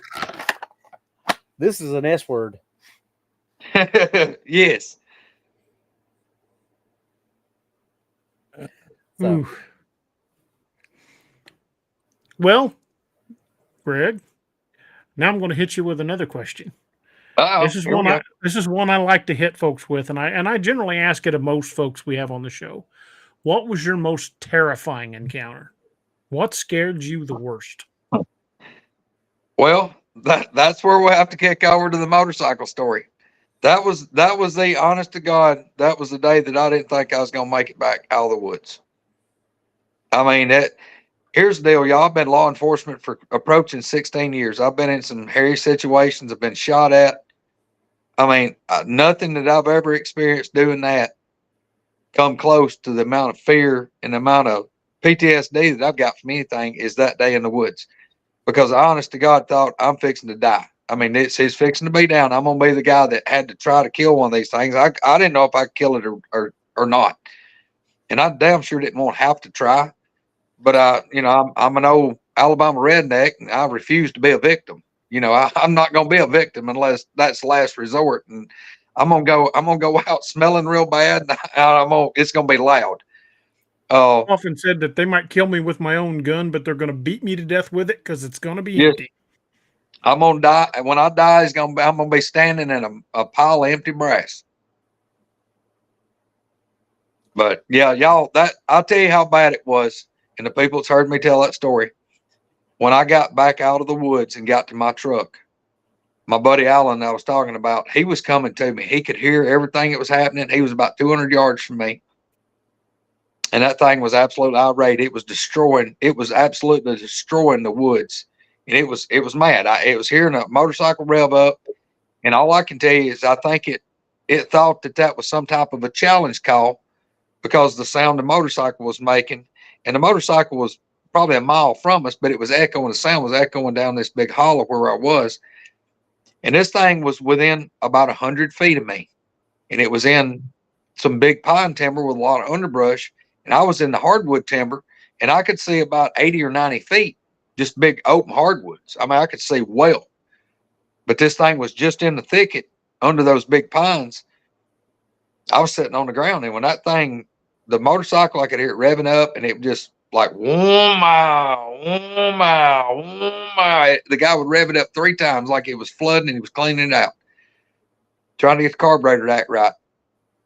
The guy revved it up. I'm sitting on the ground with my rifle laying in my lap, watching a hardwood hollow, because I could see a couple of 100 yards easy. There's places I could see way further than that, but I had a real good place to look because I was on the side of this ridge. And that motorcycle revved up back over my left shoulder, way back about a mile up by the main highway.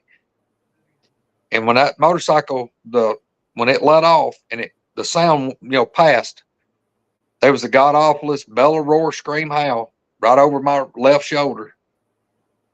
Y'all, it absolutely vibrated through me like you stepped in front of a giant fan. It was just like my clothes mashed against me, and it was like my organs was vibrating. And like I said, it would be part of it. It would blur my vision.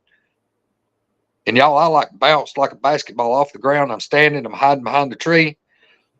I pulled my orange toboggan off, and I don't remember if I shoved it in my coat or I think I pushed it down in the top of my camouflage bib overalls, because I was scared to death that this thing was going to see me. And it didn't take me just a second to figure out what it was screaming at. And I put it together because where I was hunting, I wasn't in the green field. I'd went on the land next to it, on the government land that bordered this thicket. And I'd figured out the deer wasn't coming into the green field. They were skirting around in acorns in those hardwoods. So my buddy Allen was in the field, and I'm through maybe 200 yards through this thicket in the hardwoods. Well, that thing was in the damn woods over there with me. And I never heard it come in. Never heard it. And how it got there, I don't know, but it was there. And dude, I'm standing there hiding, looking around behind this tree, trying to peep, and just, like just one eyeball looking. And it's over there, and it is not happy. I mean, this thing's making racket. It's breaking stuff. Well, just a few minutes passed. The motorcycle revs up again. It does the same thing the three times. And when it does, this thing bellow, roar, scream, howls at it, and it just kept going and going and going and going and going and going. And at that distance, I'm not kidding you, I felt like I was like holding on to the front of a freight train, and they're blowing the horn in my face. And y'all, I had to do something. I knew, look, I couldn't go through this thicket to get away from it. The only way I had to go out was like if I stand at the middle of a clock looking at the numbers, say 11 o'clock was the road going out. I had to go about 200 yards out to the gravel, the Forest Service road. That road's at say 11 o'clock. Well, at 1 o'clock is where this thing is. So if I'd been standing in that road, my only way out, I would have been within 20 yards of this thing. It was just out of that road to my right. And I didn't know what to do. I mean, it's like, oh my God, this thing has got me hemmed up in here. The only option I got is to walk, a quarter of a mile down to the river and walk a couple of 100 yards around, and then a quarter of a mile back up into the green field where Allen is. And I'm thinking, okay, if I move, I've got to go through all these leaves, and I'm going to make all this racket because it's all hardwood and leaves. So I freeze. I mean, I'm there. I had a phone, like a flip phone, in my pocket. And y'all, my phone goes because I had the ringer off and it was on vibrate. I've got my Browning up against the tree, and I've just got it pinched from my arm, and I pull my phone out and flip it open and look. And he typed the letters, capital U, space, OK. And I type, hell no, send. Well, just a few minutes, my phone buzzes in my hand, and it says ON space WAY, on way. Allen's over, like I'm looking where this thing's at. Allen now is like over my left shoulder, back across this cutover or this thicket in this green field. Well, first off, he's got to come out of that stand. Then he's got to go about a total of about probably 280 yards to get to my truck. Then he's got to come up this road another 100 or so yards. And I'm thinking, he really don't need to come in here because he's going to come right in on top of that thing from the other side. So it's either going to jump on him, or if he spooks it, it's going to run it out in my lap. And I was absolutely traumatized that this thing was going to come toward me anyway, because most of the encounters we had with these things, when they would leave, if they left before we got in the truck, if they come in and left, they would go toward the river. Well, that thing's in front of me and the river's straight behind me. And I'm going, oh my God, if it comes and steps out into this hardwood timber, I'm going to be the first thing that's out of place, the first thing that don't belong where he's at. And y'all, it was like this thing had worked itself up into a frenzy. A frenzy. It was like you stole the ice cream cone from a fat kid. He is throwing a fit. I watched a dogwood tree. The base of it was that big around. This tree's probably 25, 30 feet tall or so. I couldn't hook my Dodge 1500 four-wheel drive with a chain to it, with a chain 10 feet, and jerk that tree like I'm sitting there watching this tree. It'd go back and forth, and it'd go this way, and then it'd go round and around. And it was like, it'd be like a guy our size grabbing a sapling big as a Coke can and giving it this. That thing was thrashing that dogwood, and it'd turn it loose, and I'd hear it like it would stomp. It would beat, it would go around and round, back and forth, and it was like just shredding about a 20-foot area. It would just shred it. And something I left out a while ago when I was talking about when I got bluff charged, that one ran at the stand. This one didn't do it, but that one did. That one, when it bluff charged me and ran up there and I pulled the rifle and it stopped at my stand, that thing, the only thing I can attribute a sound that it made to, it sounded like a gorilla, like King Kong beating its chest. It would go, blah, blah, blah, blah, blah, blah, blah, blah, blah, blah, blah, blah, blah. And then you'd hear, and it would, blah, blah, blah, blah, blah, blah, blah. This one never did that, but now that one did. That's one time I heard that. It was like, it sounded just like it was beating its chest. But this one, y'all, it was having a fit. It was tearing the woods apart, and then it would calm down. Well, guess what? Motorcycle revs up, it throws fit again. Or just scream, bellow, roar, scream, howl. Well, it's got quiet. Alan, I'm thinking, oh my God, he's going to come in here. All this has happened. Next thing I know, it's got quiet for a few minutes, and y'all, I'm peeping around this tree, and I'm watching for anything to move. It's got quiet. It couldn't have been over just a few minutes. 3 minutes, 4, maybe. Motorcycle revs up. When that motorcycle revved up, the bellow, roar, scream, howl kicked off. But instead of being 100 feet, that thing sounded like it was 400 yards toward the motorcycle. And I'm going, how in the world did this thing go from here 400 yards? I never heard it leave. I never heard nothing. But that was the exact same bellow, roar, scream, howl, but it sounds like it's 400 yards. Sounds like it's a quarter of a mile toward the motorcycle. And y'all, I leaned my head into that tree and just like took a deep breath and let it out like, whew, I got to get out of here. Y'all, and I tell everybody every time, like when you'd see Fred Flintstone, he'd get up on his tippy toes and that's the way I felt. I was trying to get the hell out of there as quiet and quickly as I could. And y'all, when I was a little bitty boy, my daddy taught me how to walk in the woods. You put your heel down, you roll it over to the side, and then lay your foot down sideways. I was doing that, except speed walking doing it, and I was trying to be quiet. I go the 200 yards, 180, 200 yards out. When I get there to where the road that I was on, that old road, wood road, popped into the Forest Service road. When I got there, I looked, and oh, Alan, there he was. He was fixing to, he was just 20 yards from me. And I saw him, and I'm like, oh, my God, thank God. And he's like, that damn thing was right on top of you, wasn't it? I said, dude, it was in my damn lap. That son of a gun was on top of me. I said, let's go to the truck, and I'll tell you in a minute. And y'all, we walked to that truck, 100 or so yards to my truck. When I got there to the truck, he said, are you all right? I said, I will be. He said, no, are you all right? You're white as a ghost. So dude, I ain't never had nothing like that. He said, my God. He said, that thing was hurting my ears. He said, how far was you? I said, probably 200 yards from you. He said, when that thing would roar, he said, it hurt my ears where I was in that stand. He said, my God, he said, how loud was it? I said, dude, I ain't never heard anything that loud in my life. Never, nothing. I opened the truck door on my truck, took my gun barrel, and I put the barrel down by the brake pedal. And I laid the stock up on the front of the seat under the steering wheel. He said, are you sure you're all right? I said, can you drive? I said, I will be. Just give me a minute. Y'all, I like grabbed the door handle, had it in my left hand, and I can't remember if I grabbed the seat or the steering wheel, but I grabbed something in there. Y'all, I leaned over and I puked 3 times. Absolutely puked 3 times right there. Y'all, I come up, I'm wiping my face, got me a drink of water, washed my mouth out with a bottle of water. He said, can you drive? I said, dude, get in the damn truck. We got to go. Let's get out of here. He said, "Are you all right?" He just kept on. "Are you okay?" I said, "Dude, I'll be all right. Just get in." He said, "Were you sick?" I said, "I ain't now." Once I threw up, I was kind of okay. But all I can attribute it to was a massive adrenaline dump. And dude, it was shock wearing off. dude, I've seen that happen. Y'all, we got back to we was coming out in my truck, and I wasn't going fast because I knew that damn thing had went that way where we were going. And look, I never unloaded my rifle, and he didn't unload his. We had him in the damn like pointed up, like laying in the seat with us.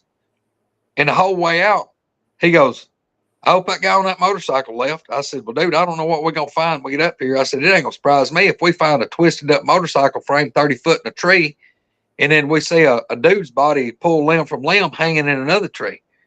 And honest to God, people think we're kidding about that. We're not. We talk about that even now, and that's been years ago. But we got up there. There was no motorcycle. We never found nothing. Don't know who it was. Ain't got a clue. But I hope undoubtedly they was gone when that thing got up there. Well, if that thing come barreling at him out of the woods, probably the smart thing to do was get on that bike and throw rocks. Yeah. Spray gravel as fast as you can get out of there. Eric Testerman wanted to know was it a loud high-pitched pipes or loud throaty pipes?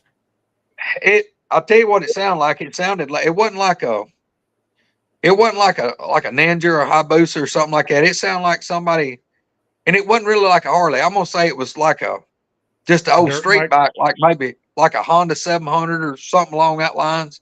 And it sounded like it didn't have a muffler on it. It sounded like a straight pipe on it. That's the kind of tone it had. So they got the response like Coonbo did when he was playing that howl call in his trailer. Kinda, yeah. He didn't realize he was playing it so loud, and that thing was standing under the street light behind his house, screaming back at him. Oh man, y'all! I'm gonna tell you something, and that's another thing I'll touch on right here since we're on y'all show, and probably some of these people. I know a lot of people that's out there. The word about Coonbo and the shofar horn. I've got one. Like I said. Well, let me throw down the public service announcement on that. The warning. It's a certain type of shofar, and it's supposedly got to be blessed a certain way by a certain type of person and this and that for it to really have some magic happen. Y'all, like I said, Coonbo took me in as like a little brother he didn't want several years ago now, and I've done a lot of boogering with Coonbo. We don't booger here. I don't provoke these boogers here at all. I don't put out cameras. I don't put out nothing. I get the encounters that they choose to let me have, which is a lot. It's baby steps with them. I'm not going anywhere, and apparently they ain't either. I don't call to them. That's the rule when my buddies come here. We're just going to come here, y'all hanging out, and trust me, something's probably going to happen. But like going out with Coonbo, many times I've been with him, and we'll go call, and there's been a bunch of times that wasn't getting any activity or much activity. He'd break out the shofar. Y'all, I've stood right there by Coonbo a bunch of times and watched that man blow that shofar. And I'm going to give everybody a warning. If you're really don't know much about these things, I would not advise anybody to try a shofar horn, because they don't just come in there and like, "Hey, what's up?" No, when I've seen Coonbo call these things in, and that's been several times, when they come in and they're belligerent and they're not happy, and you're standing there and Coonbo looks over at you and goes, "We got to go." There ain't nobody arguing, going, "Hey, no, why we got to go? Well, let's stay here." Hell to the no. It's like Bishop Bullwinkle. I mean, it's like, no. And you're loaded up in the truck and you're leaving because it's fixing to go south. Yeah, I'm not a big fan of a shofar horn. I've seen it work several times. No. I've got one, but I've never had the guts to use it because I haven't had a sufficiently large group with which to use it with. Yeah, y'all, and really, I ain't doing it alone. Well, that's like me and Troy Allen, he's like a brother to me and Coonbo, and him and Coonbo's been buddies for 20 something years. And if you ever hear that name, that'll be the one man that Troy Allen, that'll be the one man that Coonbo will tell you that Troy's had more encounters than he ever had. And Troy's lived with these things and put up with them since he's a little kid. And Troy's like 57 years old. And they had him on his farm in South Alabama, his grandparents' farm, and he grew up around him. But I've seen Kumbo blow that thing, and y'all, I've seen him blow it. Now look, he's not no concert instrument technician, or he's not no flute player. Let's put it that way. But y'all, I've seen him blow that thing, and it sounded like a bugler that had laryngitis. And then when he'd hit that one note, it was like the whole world picked up. It's like, oh wow. I mean, it's like, you don't really know what it's supposed to sound like, but when he hit the right note, they didn't nobody have to tell you, hey, that's what a shofar sounds like. When it hit it, it will absolutely shake your insides. And it's kind of like the old movies from back in the 60s where they'd play it like a Ben-Hur and stuff, where they'd have the big trumpets playing. Oh Lord, it'll hit a note and it's just like, dun, dun, dun, and golly, it'll just, I mean, I can't even explain what it sounds like, but when it hits that right note, it's like, oh shit, that's what they sound like. And it ain't long. If there's anywhere in earshot, you're fixing to get a reply. And odds are they're coming, and they're coming hard. We got run out last time that he played the dadgum thing. Me and my buddy Alan, Kumbo, and Jimmy Osmer, which is another one of our like brothers. We were up here on the Tennessee River here in North Alabama. We went to a wildlife refuge. About, I don't know, it's probably midnight, 1 a.m. We went to old abandoned boat launch. Just basically a closed down boat landing in the middle of nowhere. I mean, this thing was miles from anything. We got up there, Kumbo hollered a couple times. Nothing. He said, I'm going to get the shofar out. I'm like, okay, here we go. Jimmy Osmer shaking his head. It's like, oh boy. Kumbo blew that shofar, and about the third breath he put through it, that thing looked like woke up the whole universe. If there's clouds, it's like this thing makes a racket. It looks like the clouds are to part. That thing echoed, and it echoed down the river. You could hear it echoing.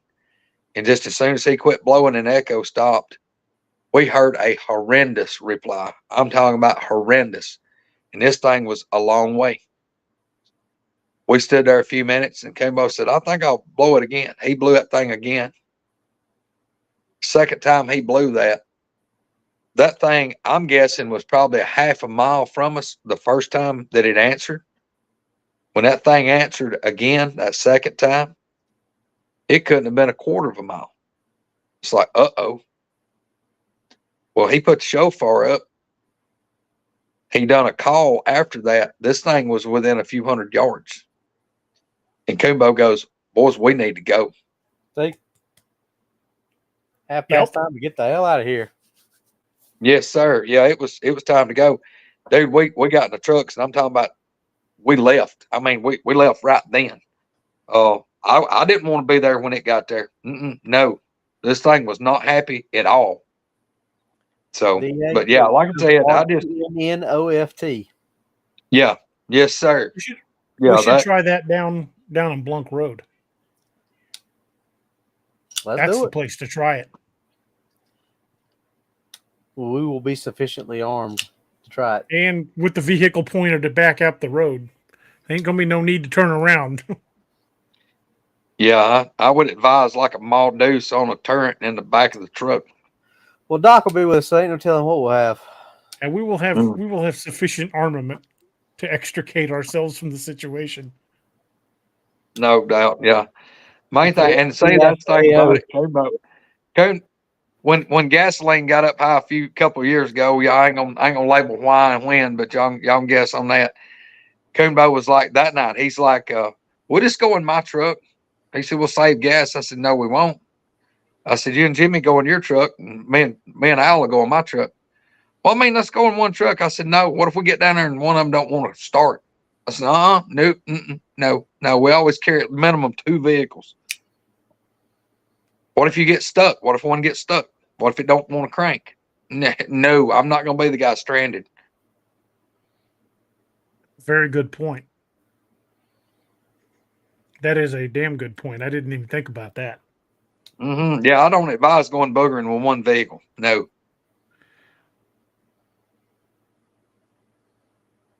Well, you've given me a lot to think about on whether or not I want to, because I know I don't have the musical skill to play that, but I know somebody that does. Oh, boy. Well, my oldest son is interested in this kind of stuff too, and he was all state tuba player, and if anybody can play it, it'll be him. Wow. I guarantee you, he can make that thing sing. Mm. Because he plays like 4 or 5 instruments.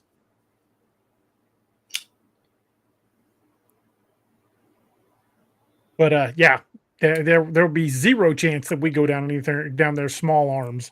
It will be well strapped. Should I bring this with me? You know, we could try that. I would try that at Joe Bald. I would try that at Joe Bald or at LBL. Yeah, I ain't much on them whistles either. Judy Davis wants to know how far you are from Pickwick. I could be at Pickwick in about I can be sitting in Florence, Alabama in an hour. That's where I can be in Florence in an hour. Miss Lene, you're probably not wrong. And my wife won't be too thrilled if we're out doing that stuff, but she knows I do it. Kay Bowers says, speaking of, I'm thinking about picking up a 50 Beowulf. I'm looking at building a complete upper, and 458 SOCOM. That way, Robbie, me, and Doc all have a rifle in the same caliber. Yeah, Robbie showed us that one after our show. He's on Wood Walkerz with us last week, and man, he's got my mouth drooling. Yeah, he saw the big girl. I think I would rather have the 458 SOCOM than instead of the 50 Beowulf, because the ballistics are very close, but the availability of ammo for 458 SOCOM is a much bigger variety, and it's a little steadier. The 50 Beowulf is hard to get ammo for, and you really only get like 2 varieties. Mm.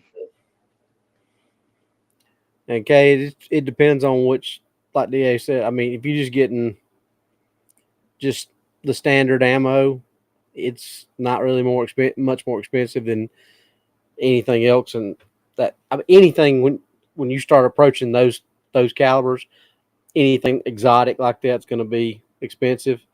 Those bigger calibers, especially if you're using solid core slugs, using those solid core rounds, those are a little bit pricey. But then again, you're going to get the most penetration out of those solid cores. I would probably have standard rounds for plinking with, and a couple magazines of those solid cores in case shit got ugly. And 1980 CNH, that's what this is. It's a mine death whistle. That's what we're talking about. Yeah. Yeah. Robbie, for you, I just hope that ain't a come rape me whistle. Well, Robbie, play hard to get. It'll probably go. You got a headache. It'll probably go for Doc before it'll go for me. Yeah, Doc is the pretty one. Doc's the pretty one. There you go. Mm.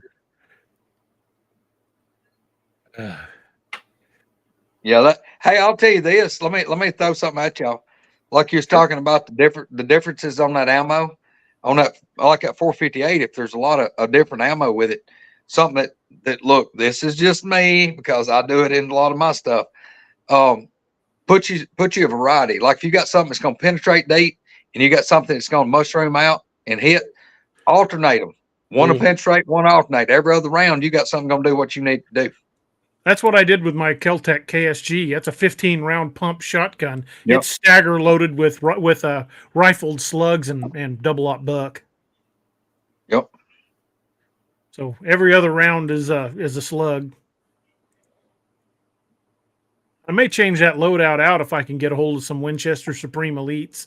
Those are 3-inch magnums with a 1-ounce rifled slug with buckshot packed in behind it. Yeah, what is it? What is it? Brennicky makes some really vicious slugs too. I think that's right. Yeah, there's a big variety of shotgun rounds you can play with, including, if I really wanted to be prepared, throw a couple Dragon's Breath in there. Yes, Because nothing enjoys getting set on fire. I keep kicking around. So I told Robbie the other day, I want to buy one of those flamethrowers so bad I can't stand it. And I just, A little pricey, but they're nice. Yeah. I would Yeah, like they to don't have know. one myself. Yeah, nothing like fire. I don't care what it is. Doesn't Doc have one? Didn't I think he does. Yeah, I think he's got one. Doc's got quite the collection. Yeah. Dude, I've got enough friends that's been out boogering that battery drainage. I've never had mine drain, but I've got buddies that have, and I'm talking about one night they had it. I was supposed to went with them, didn't go, and I'm talking about like 5 grown men that had brand new batteries and everything, and within a 5-minute period, their batteries and everything they had was dead. And some of the batteries drained so fast that the batteries split and busted in the flashlights. They had to throw the flashlights away because they couldn't get the batteries out. But what I've got in my pack that I carry if we go boogering, or if in my hunting pouch or my backpack I carry with me now, I carry 3 of the 15-minute and 3 of the 30-minute magnesium road flares, because it gives you a light. There's no electricity needed, and those things will burn for a while. And hey, look, if you had to poke something with that thing, it's gonna be what, 3,000 degrees? Yeah, it ain't gonna like it. Yep. Kind of like in Lakeview Man 2, where the old boy shot Bigfoot at the crotch with a flare gun. Yeah. Gotta do what you gotta do. Yep. That's called good old ass safe and fear right there. Yeah.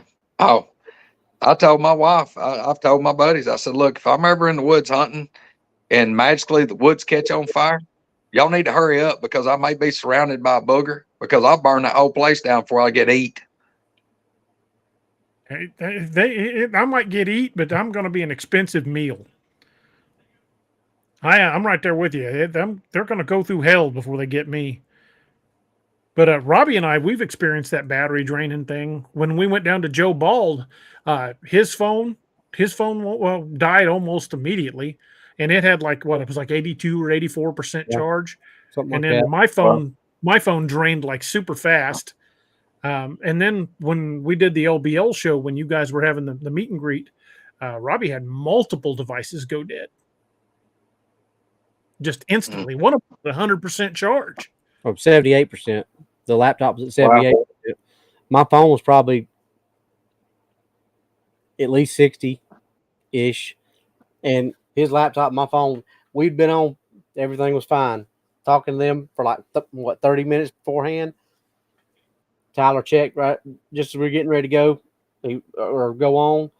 Laptop was at 78%. My phone was fine. It was sitting right beside me. We get on. DA says, "Hey, how you doing?" Noah pointed out something too. The batteries exploded in the flare. That's right. I do remember that. Yeah, it was dead as a hammer. The batteries just inside the flare. You handed it back to him, said, hey, "Check the batteries in that," and he opened up because I had just put them in there. He said, "What the heck? Brand new batteries." Wow. I'm like, why won't this damn thing work? And then we bought a new camera. And Noah and I took it down to that other abandoned campground down at what is it? Big Bluff or Big? I can't remember the name of it. It's down by it's on the other end of Table Rock Lake. But we've been testing a theory about abandoned campgrounds, why they've been abandoning them. There's quite a few of them here in Missouri, and I've been checking them out. Well, Noah and I drove down to Big Bluff. Big Bluff's the name of it. It's a campground down by. I can't remember the name of the little town it's by, but it's out in the butt crack of nowhere down toward Cassville in Missouri. But and they shut that down with no explanation.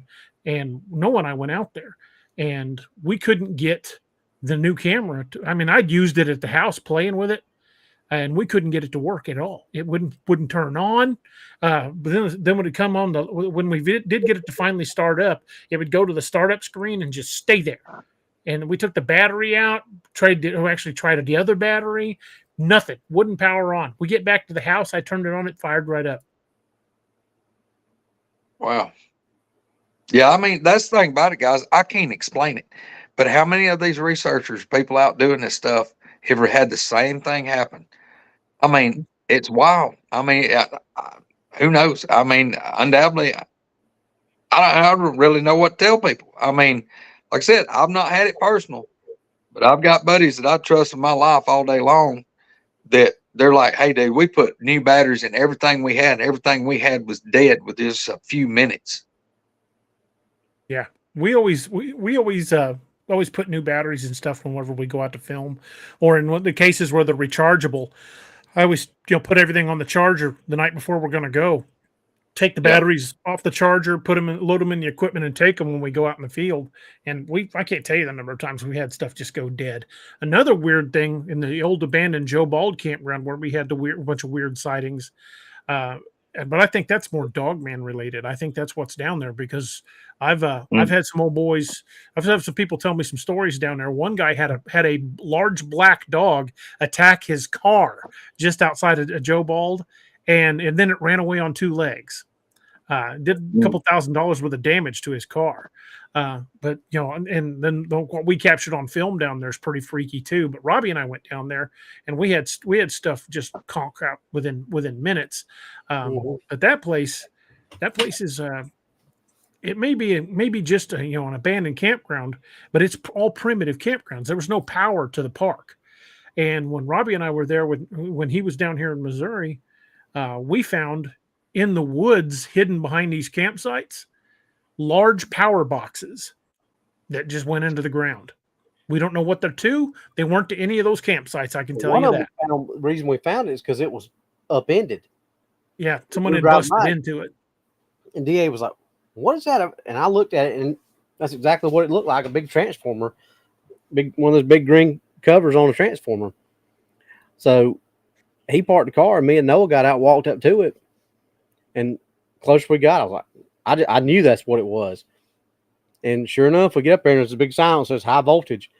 And then look, and there's wires going down the ground about that thick. It was 3-phase. What the hell was that doing in a park with no power?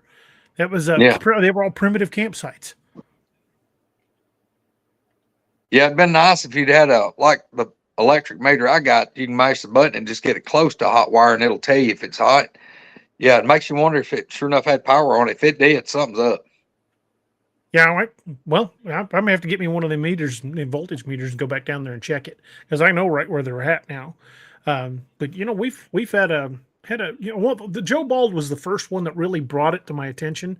And I've been asking a lot of other people in other states and stuff. And, I'll bounce this off you, see if you've noticed the same. Joe Bald is a campground that they shut down about 20 years ago. Well, almost 25 years ago. But 1999 is when they shut it down after a number of people had gone missing in and around the park. I also know guys that are deputies in that county that have had weird things happen to them in the old abandoned park. So there's a history of weird sightings down there. It's about 100 acres that's shut down on Table Rock Lake, which is a huge tourist draw, and a half acre of land to build a house on down there goes over about $200,000. But they shut down 100 acres and won't develop it. Every attempt to reopen that, and the campground was making money because those campgrounds down there are always booked solid in tourist season. So the campground was making money. They shut it down without explanation after a number of people have disappeared. And I went down there and started doing some filming, and Steve and I captured something about 9 feet up, looking around a tree at us. Looked like a wolf's head. The video's on my channel. I'll send you the link if you want to check it out. But I saw it. The Joe Bald breakdown video. Yeah, you were watching. We've caught that on film down there. Yeah, go ahead. Were you standing there when I was showing it? I thought you were standing there then. I know Spencer was. Well, no, I didn't see it. I didn't see it at the LBL, but I saw that video. I have seen it. Yeah, where y'all broke. Seemed like I don't remember, Robbie, if I did or not. Which that may be, if I was on crutches. I can't remember, but I have seen that video, and that's pretty interesting. And, and I'm not the only person that's had weird things happen down there. Noah and I went down there to shoot some footage for the channel. This is a month or so ago, and we got down there. The sun was still up, and there's usually not many people in the park. There, it's a closed campground, but you can still drive back in it. So we're out there. We're down by the water's edge, setting up the cameras, and the sun's starting to get kind of low. And there's probably 15, 20 people. No, maybe not that many. Probably about a dozen people with 3 or 4 cars down by the old boat ramp. But they're right there. Had a couple dogs. They're playing in the water. And Noah and I are setting the camera up, and we look down and kind of get the tripod set up and everything. And we're setting up the film. And I look back up, and as the sun's getting low in the sky, every one of them were gone. Everybody loaded up and got the hell out of there before the sun went down. And it wasn't was just a couple minutes after that we could hear something coming toward us in the trees. And Noah's like, we should probably pack this up and get out of here. So we finished up what we were doing and got in the car and got out of there. But, you know, I didn't want to be down there, just me and him. And when me and Robbie were down there, when Robbie, me, and Noah were down there, we saw a couple of vehicles, service, quote unquote, service vehicles that just said 24-hour service on it. Didn't say what service they did. One of them was leaving as we got there. And when we found tracks that we didn't have anything with us to cast them, we found tracks in the mud near the edge of the lake. We went back to town, got some plaster of Paris, and came back at first light the next day. There were tire tracks from a large truck that ran over those tracks and backed back out. Wow. They didn't like drive along the edge of the lake like somebody that was out exploring. They drove right down in there to destroy the tracks, backed out, and left the same way they came in. Yeah, and that area was muddy enough. If they'd have stopped for very long, they'd have sank. So somebody went in there and right back out just to destroy those tracks. Yeah, one thing you can count on, your government's hiding plenty from everybody. At that. DA 2-hour mark, you want to do rock blades? Yeah. I don't want to shut down. So let's do our third affiliate, and then we'll go back to talking boogers. If you're still game to sticking around, Greg. Dude, I'm just sitting here. I'm just hanging out. All right. Sounds fun. Well, here we go. Our other affiliate is Ken Brock over at Brock Blades. Ken was a lifetime cop. He was a cop for about 30 years. SWAT team. We call him the tactical midget because he's a little bitty dude, but he's been there, done that, and got a whole closet full of T-shirts. But you would think that us having two different knife companies would be a conflict of interest, but it's not, and I'll tell you why. Robbie, pull up your dew claw. These are Scallywag Tactical dew claws. They are beautiful. They're absolutely fantastic blades, but if you look at Robbie's and look at mine, they are identical. They're mass-produced blades. They're high-quality blades, high-carbon steel, but they're mass-produced, so every one you purchase will look just like the other one. The only thing that changes is you can order them in flat dark earth and OD green. So that's it. However, Ken Brock's blades are all handmade behind his house. He has a shop behind his house where he does the thing. Both of these knives are called the Skane Dew, which is an old Scottish knife, which is basically a utility knife the Highlanders carried in their kit. Notice how different they are. No two are alike. No two are identical because they're all handmade, hand ground at the forge behind his house. His blades are high quality. And if you know anybody that's an outdoorsman or a hunter or veteran or first responder or even still active duty military, the gift of a custom made blade is something that'll be treasured for a long time. And these aren't meant to be set on a shelf and looked at. I use mine all the time, and that thing is just as sharp now as it was the day I got it. They're fantastic blades, high quality. And you know, you can even you can look at brockblades.com and order anything he's already got pre-made, or you can fill out describe exactly what you want, and he'll build it custom. And if you do get a custom blade from him, make sure you mention you heard about Brock Blades here on Ex Machina, and he'll get you. Make sure you get your 10% discount. So use the discount code Cryptid10 on checkout. And will make sure you get all that taken care of. And there's no accident we've picked the ones we have for our affiliates, because we are big supporters of our veterans and first responders here on this channel. And all three of those websites, darkangelmedical.com, scallywagtactical.com, and brockblades.com, are all first responders and former military. And we are damn proud to support them. So check them out. Check all of them out. Make sure to use the discount codes, because the products you're going to get are second to none. I carried Scallywag Tactical blades all the time. I carry a Brock blade as pretty much my everyday carry. And I've carried a Dark Angel medical kit for more than a decade now, since he first started producing those kits. And I'll tell you, I won't trust my life to another kit. Those are the best kits in the business. Man, y'all tote knives sharp as them are right there. You need that medical kit to go along with it. Damn right. Because they'll cut you three ways: long, deep, and continuous. Yes, sir. Gonna Hey, need there it. Gonna again. need a tourniquet. Yeah, that's what I'm talking about. Hey, look here. I hope my wife's still watching. Remember, say it with me. Father's Day. Father's Day. Father's Day. Father's Days and birthdays. Yes, sir. And speaking of birthdays, I don't know how this happened, but I noticed the other day, like just all kinds of people wishing me a happy birthday on Facebook, and I'm like, what the hell's going on? And I appreciate all of y'all telling me happy birthday, but my birthday's June 1st. It yeah, it's not in April. I don't know who got that started, but I'm thrilled to death that y'all was such a huge number of people that wish me happy birthday. But yeah, appreciate that guys so much. But just for the record, my birthday is June 1st. And what was higher than that is when you went and told everybody, "Hey, appreciate it," but my birthday is June 1st. Happy birthday, DA! It started all over again. Yeah. That cracked me up. That's pretty funny. I just needed to say that. So I said, in other news, today, whatever day it was, it's still not DA's birthday. And also, folks, incidentally, the algorithm has been showing us that about 40% of the people that watch the show are still not subscribed to the channel. And we are less than 20 subscribers away from breaking 8,000. We are that close. So, if you haven't had a chance to subscribe to the channel, please do so. Like, share, and subscribe. Share the content because we're still growing the channel. We're still getting our names out there, and every like and share and subscribe and make sure you hit that like button too, because those do help. They help the algorithm.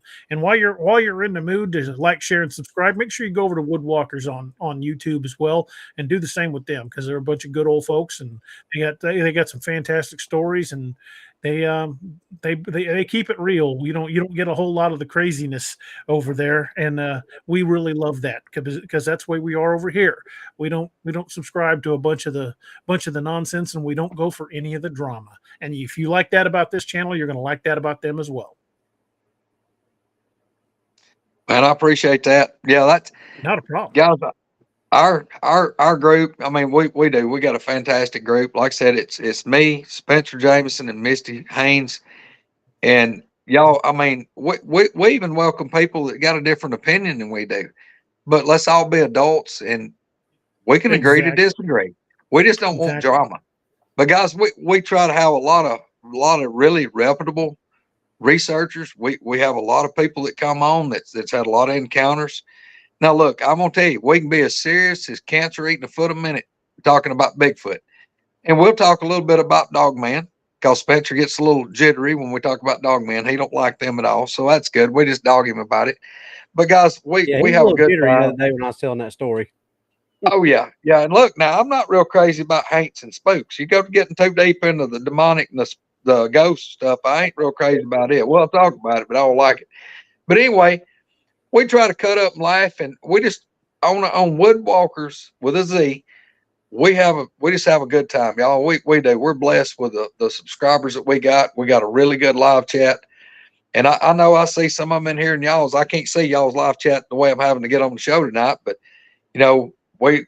that's why we wanted Robbie to come on Wood Walkerz with us last Sunday, is because we wanted a lot of our folks that wasn't subscribed to y'all show to jump over here, because y'all, I mean, I've been watching y'all a while, and I really enjoy y'all show, and that's why, dude, I was totally honored you wanted me to come on. Brother, we're thrilled to have you. They ain't a whole lot of difference in the two products. Well, I mean, we talked about it before the show went on tonight. Y'all, I want people, if they see me on y'all show, our show, or if they come to like the LBL meet and greet, the Wood Walker meet and greet, they're going to talk to the same dude. And, I don't know how to be anything but me. That's all I want to be. I don't put on a show for nobody. Because look, I mean, I'm telling people the encounters that I've had, and I'm asking these people to take me at my word for what I've had to live through. I don't want to confuse people and say, hey, well, this guy's trying a facade of somebody else. He don't act like that in public, or he acts one way on a show and he acts another way if you're there with him.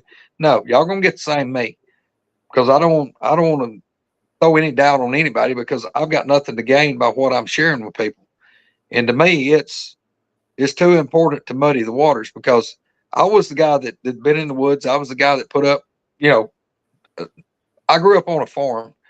My mom and dad had 4 poultry houses. I mean, we had laying houses. We would go in and gather like 7,000 eggs per chicken house per day. And, we had cattle. My dad was a commercial fisherman. We hunted any kind of hunting in Alabama that you can do. We did it. And, it just, I grew up in the woods, and I was the guy that I never saw anything. I didn't put much stock in these things. Like I said, surely not in Alabama. But my whole world changed about 2000, and I've been dealing with them for about 24 years. And I could sit here for another 24 hours talking about different things that I've seen these things do. And y'all, I mean, look, it ain't like I see them like every other day. As far as good sightings, like, hey, there he is, ain't nothing between me and it but air, I've seen 4 in 24 years. And like I said, the last one I saw was just a few weeks ago. They move like unlike anything I can name. I mean, it's like the size, the bulk, the height.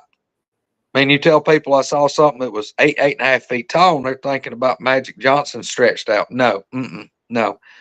We're talking about something that looks like the Incredible Hulk. It maybe not as much muscle as him, but it's just the width and the thickness and just everything on it got bigger instead of just the height. And I mean, it looks like a Brahma bull you've stood up, except he's got muscles.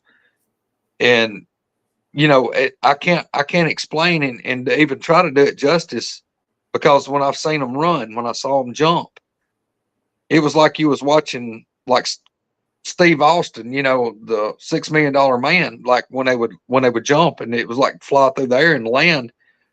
It's crazy. I mean, I saw them run. I saw them cross the highway a couple of times.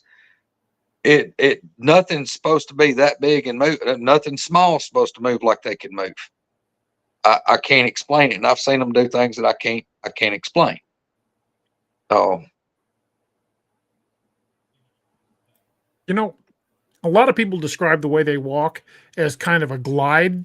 How when most people walk, there's that bounce to them as they walk, but these things are just stock still. It got me to thinking. And it wasn't until I joined the riot team that it really started clicking in my head. I mean, I'd seen other people do this, but until I was taught to do it, it didn't click. When you're a part of a riot team or a SWAT team, you walk in without a bounce to keep that weapon absolutely still. You keep your knees bent and you walk with your knees bent. You don't ever straighten your legs fully out. I think that's similar to what they're doing. They're doing a gliding movement because it's quieter and it's more stable. Yeah, these things, dude, I can't. And the other thing, they could come through it like that thicket. That'd sound like a bull breaking limbs. And then I've had them come in that you'd never hear them. The first thing you'd hear, they'd be within 20 yards of me in that thicket. I didn't have a clue, but now a lot of times I'd get what we call, or what I've always called, the creepy feels. You would know they were there before you heard them, before you saw anything. I mean, it was just like every hair on you. Yeah. Oh, you still got that thing on your man cave roof. Yeah, well, I ain't had anything on the roof in a few weeks.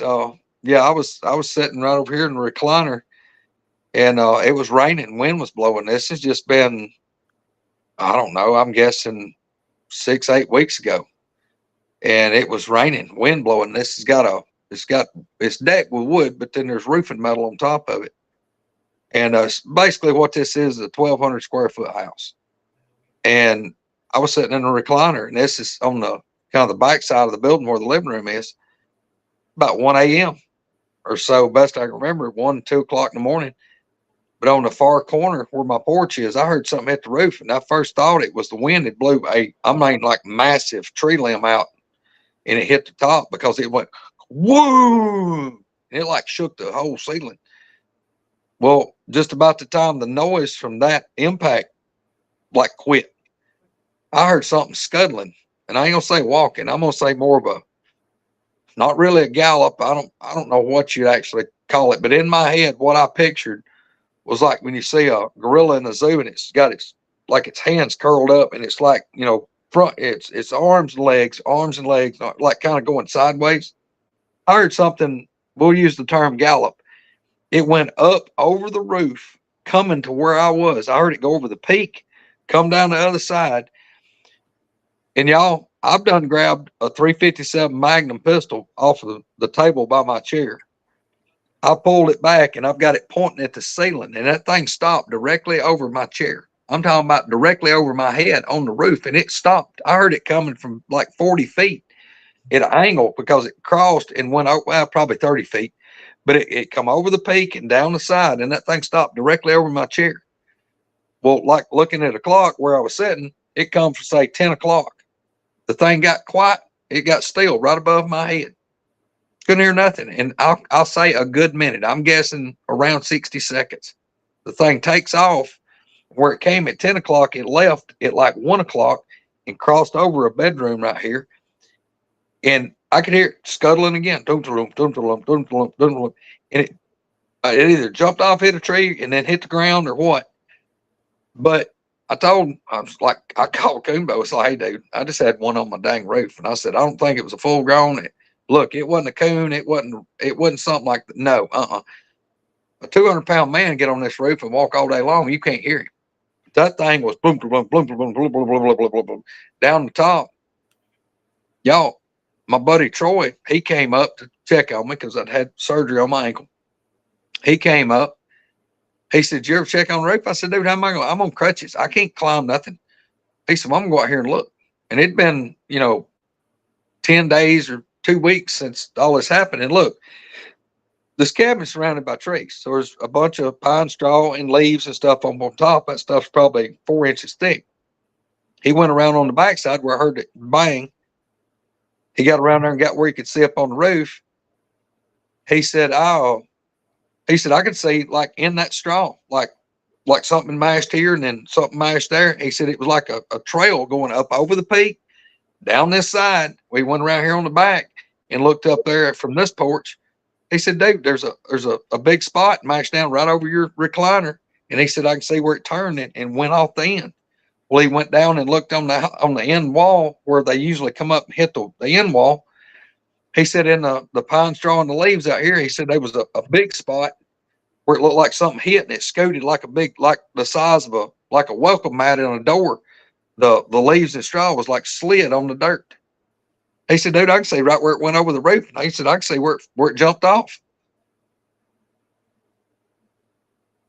Oh, how big do you think it was? Dude, I'm saying whatever was on my roof had to be over 200 pounds. And there again, talking to Troy and talking to Coonbo and some more, it's like we're wondering if it wasn't a juvenile. We're wondering if it wasn't yeah, that's what I think it was. Was any damage to the corrugated metal? No, didn't damage it. Which, like I said, I built this thing really, really strong, and it's decked with 7/16 OSB, and the rafters are 16 inches, and then it's decked with that metal on top of it, so it's stout.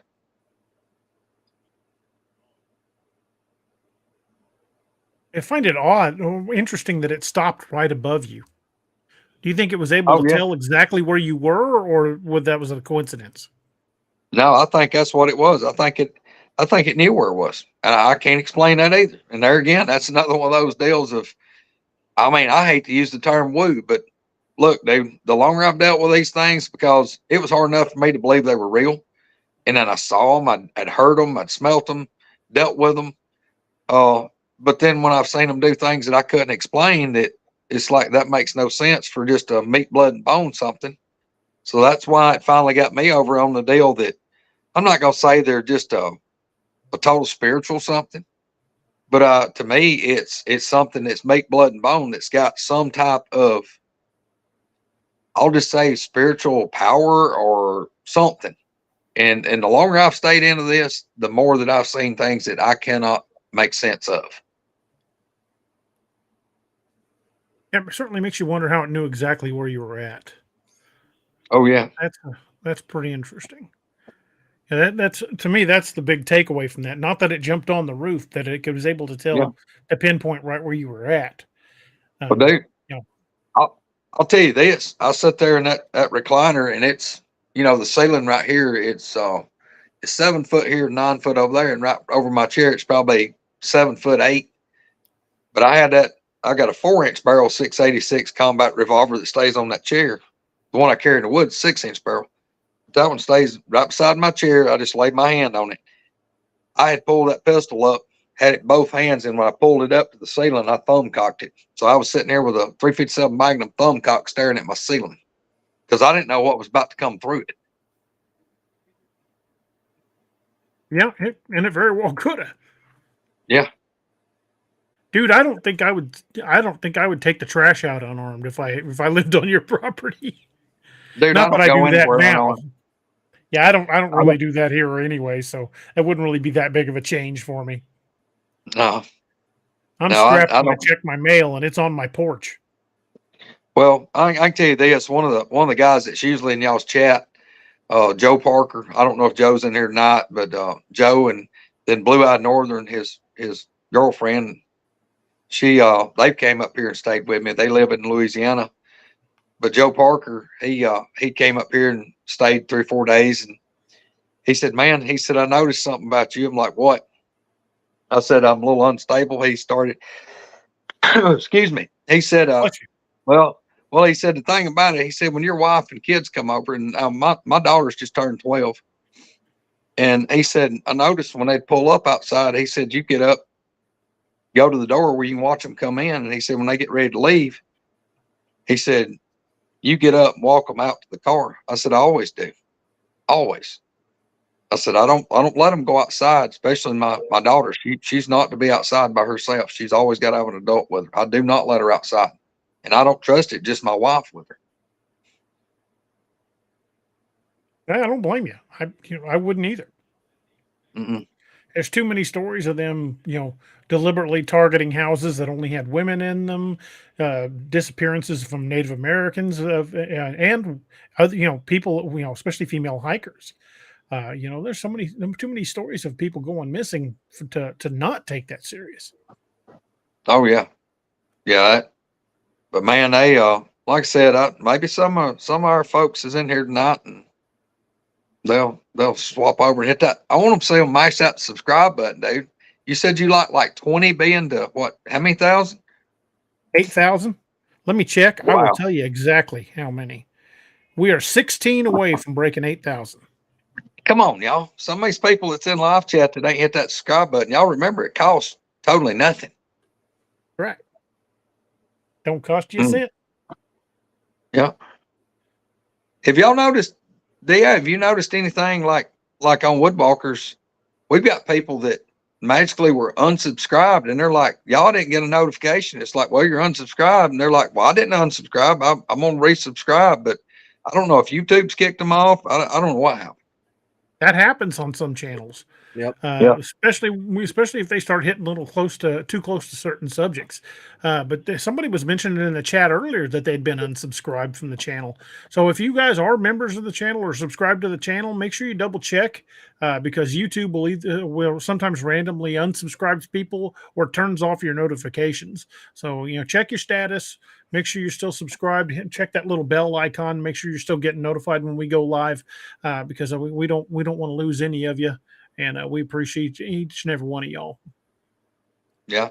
Hey, let me throw this out there. I don't think I mentioned it, but our show, when we do it live, it's usually on Sundays at 1:30 Central Standard Time.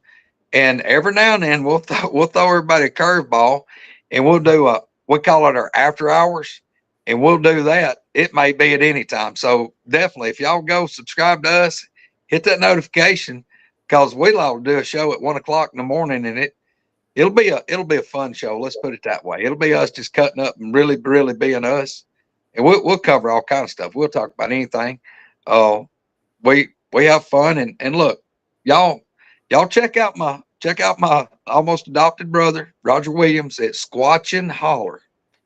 He's a super good guy. Definitely check him out. I was going to say something and completely slipped my brain. I was going to say next time you do one of those after hours, shoot me a message. I'd love to jump in with y'all. Man, dude, that'd be With real awesome. You and Robbie both need to get in there with us. I would definitely love to. Man, we look. Let's put it like this. I've had to talk about even some of my law enforcement deals where we, delete all the names and just talk about some of the crazy stuff. And y'all know how them stories go. Yeah, I could tell a few of those. I would have to change the names to protect the guilty. Oh, dude, we've that you can't be a first responder and not have a laundry list of amazing stories. Yep. Truth. Remind me when we sometime, because this one's not fit for on the air. Remind me sometime, Greg, when we have a chance to chat, to tell you the chicken story. Okay, yeah, I'll remember that. Hey, dude, the one that I told, this one I thought we was gonna get booted off the internet. They labeled it. Misty and them started calling it ears for beers. We had a chick we dealt with that was drunk and she was mad and kicking at cars, standing in the paved road.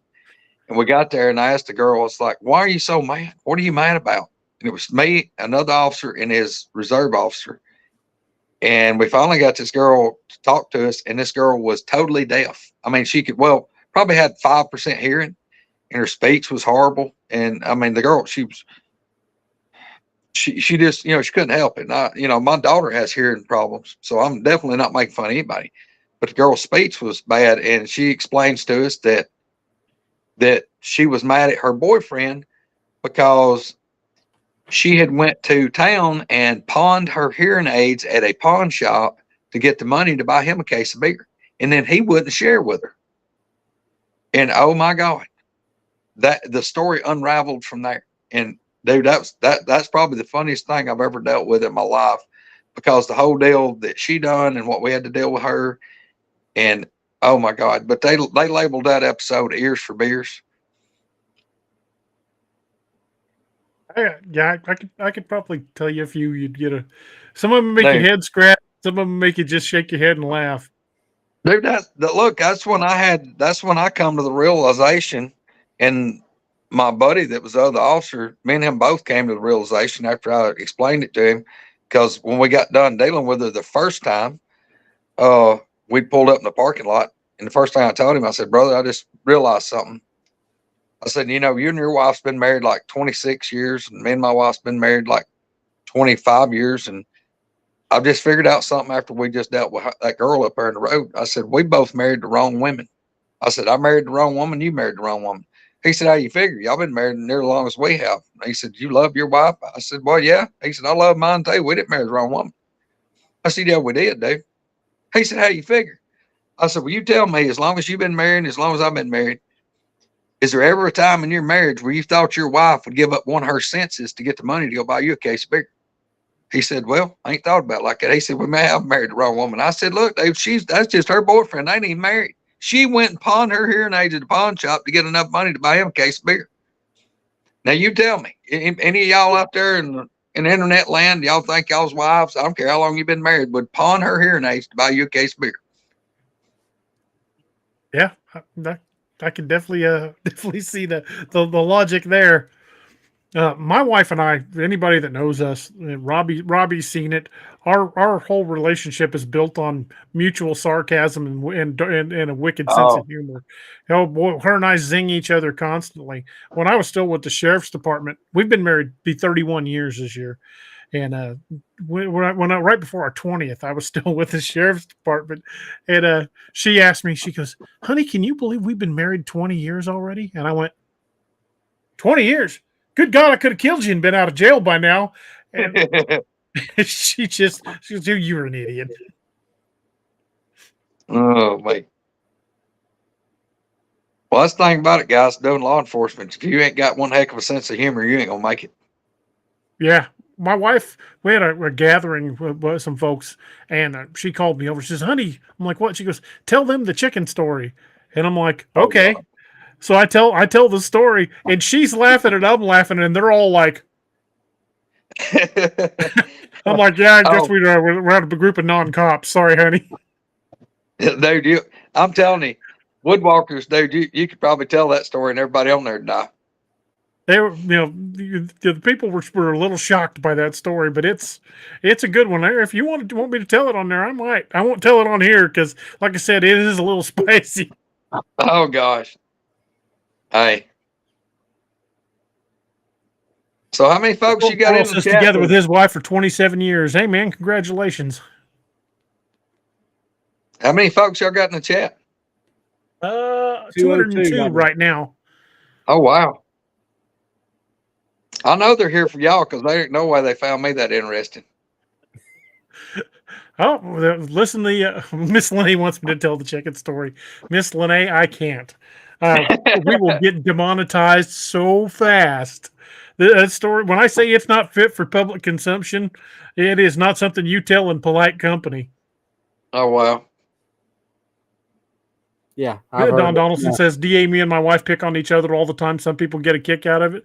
My wife and I, whenever we go to the grocery store, we'll get to just bickering back and forth, making each other laugh.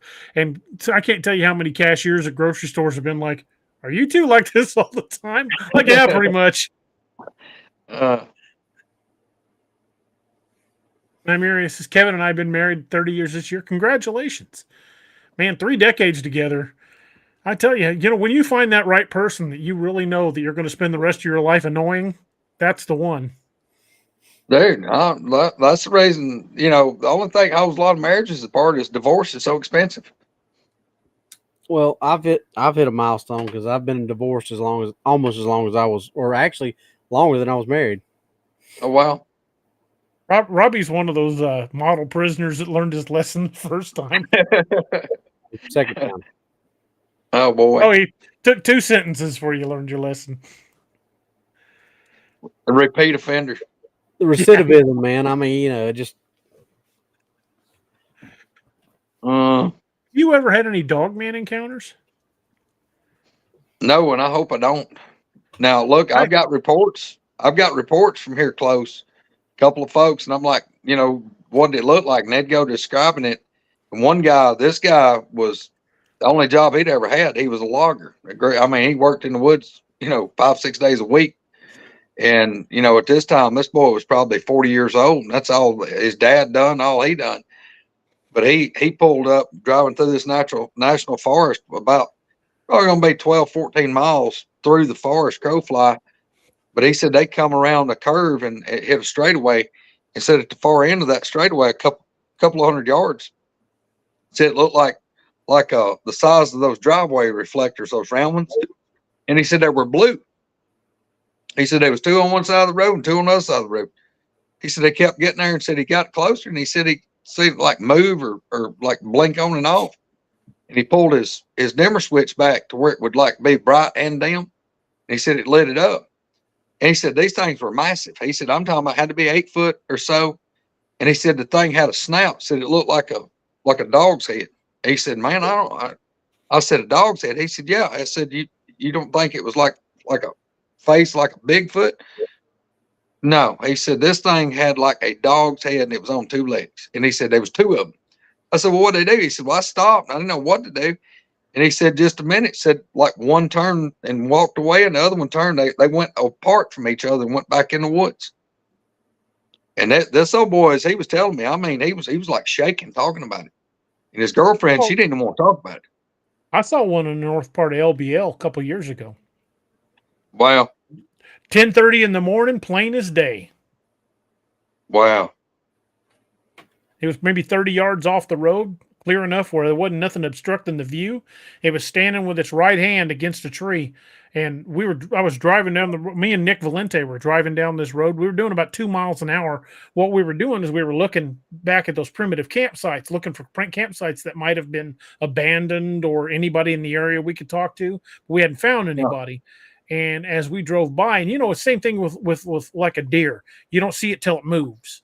And this thing was standing there just stock still, completely black. And then the shadows underneath the tree.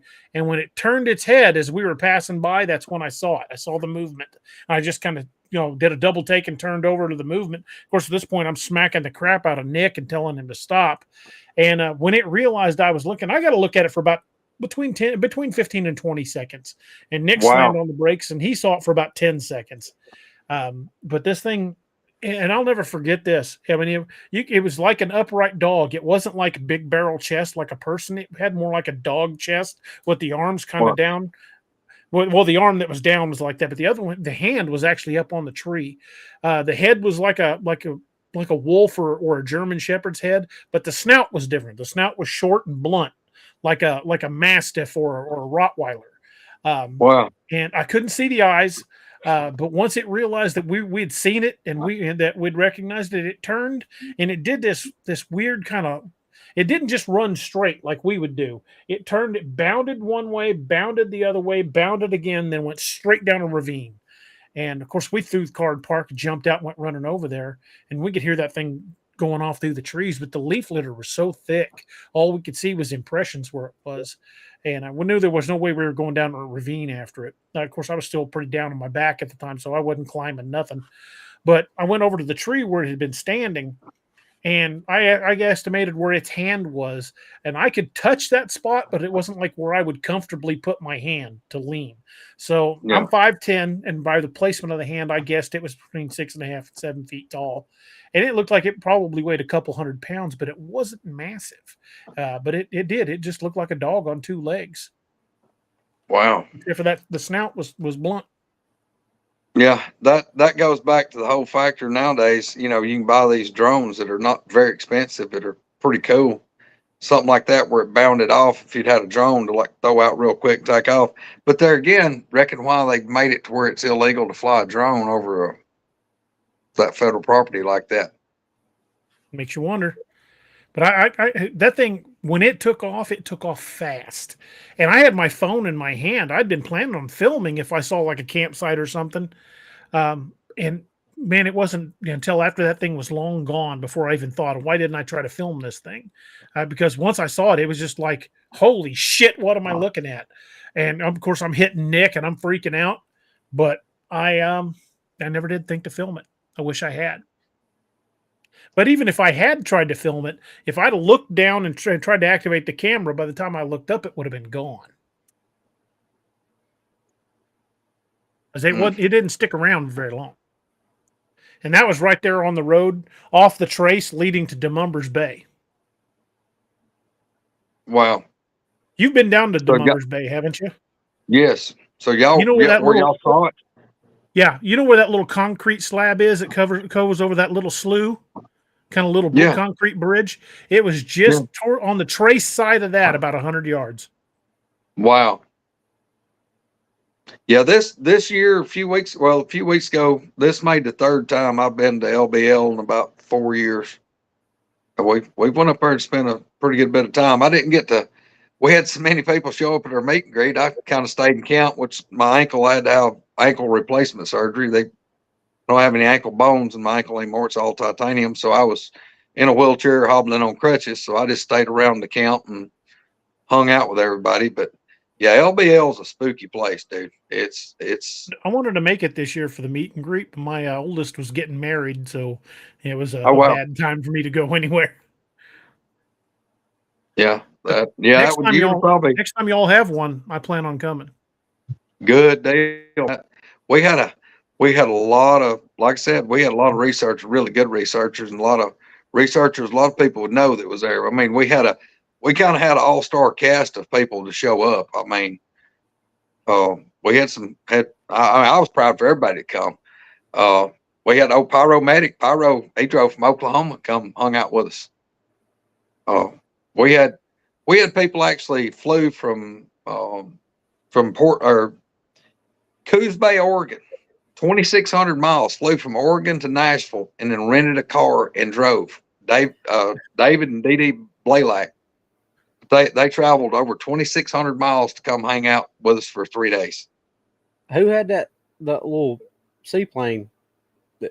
That was Jay Phelps. Jay Phelps flew that from North Alabama and landed it right there on the lake, on Kentucky Lake, and taxied it up on the bank, hung out all day, and then loaded up and flew back to North Alabama.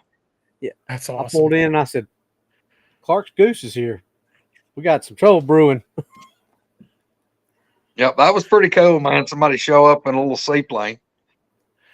That is pretty awesome.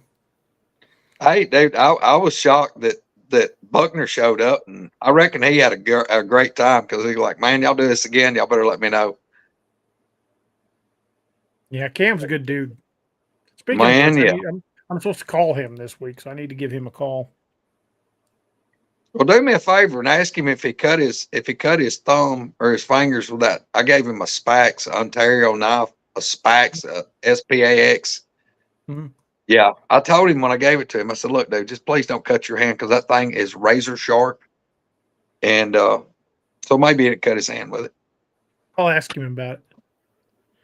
I turned him on to Scallywag Tactical, and he's got several of them now. Dude, y'all got me really. I'm gonna have to get on there and probably have to order me some stuff. They're nice, man. Don't forget to use that discount code. Yep. Yeah, definitely. Like I said, I hope my wife's watching. If you want them engraved, I know a guy. There you go. Robbie can do all kinds of custom stuff. Put stuff on them. Look at there. Oh, that's cool. Well, boys, I'm afraid I'm getting the high sign that I need to start spooling things down because somebody's hungry. So, Lord.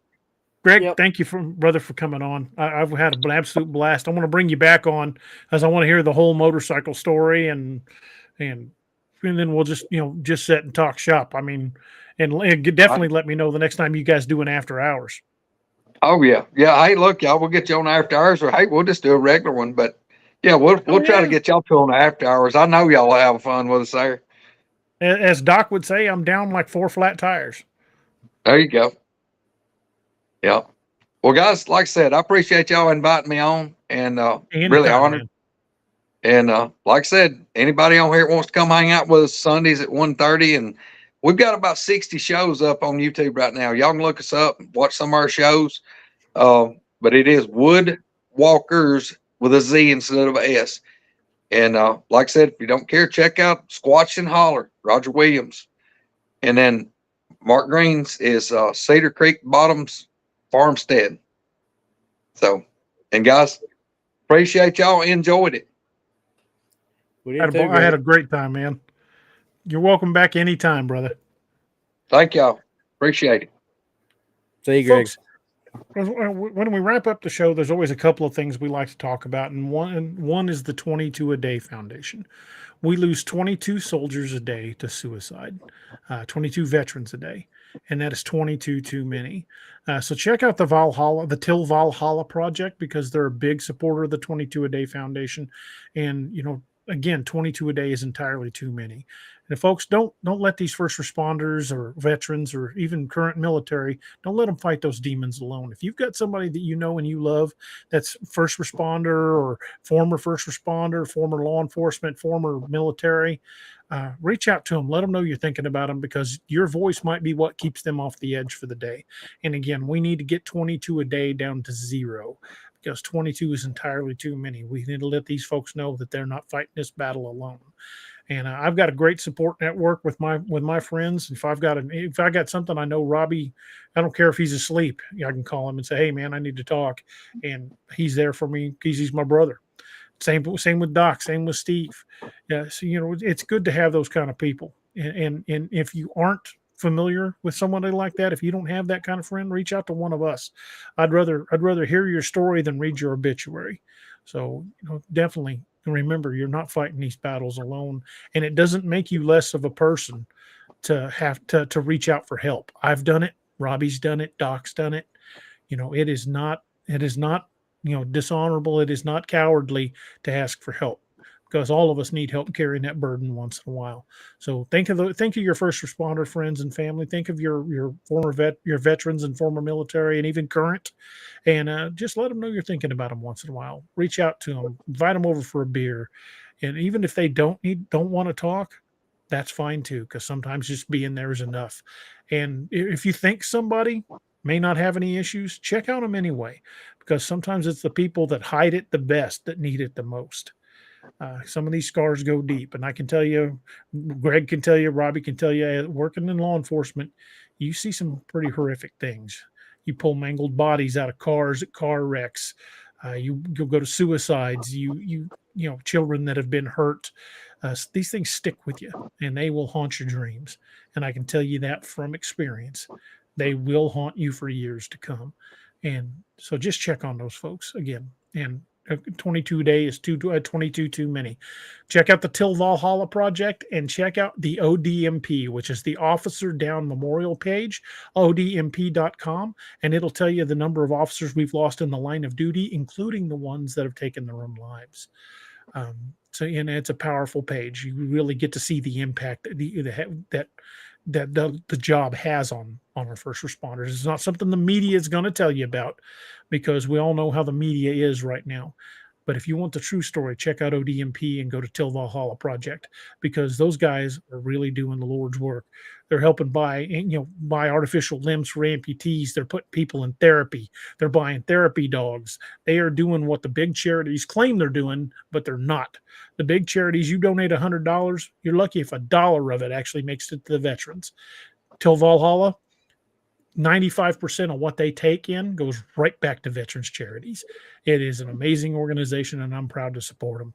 So definitely check them out. And folks, we hear lately on DA Ex Machina of doing something that's kind of a tradition, and it's something I hope we'll always do. We've been ending the show with a toast. So I don't care if you're drinking water, you've got a beer, whatever you got, doesn't matter. If you all grab a glass with me and join me in a toast. And this is an old Irish drinking song called The Parting Glass. The Parting Glass is a song that's sang in Irish pubs all over the world at the end of the night when people are going home and going their separate ways. But if you read the lyrics, you really listen to the song, that's not what it's talking about. It's talking about raising a glass to those who've gone before us, to those we've lost along the way. So tonight we raise our glasses to the lost first responders, the lost veterans, the people we have lost, the people that have been buried under those folded flags, and we lift our glasses in the parting glass for them. The quote is, "But since it fell into my lot that I should rise and you should not, I'll gently rise and softly call. Good night and joy be to you all." Good night, everyone.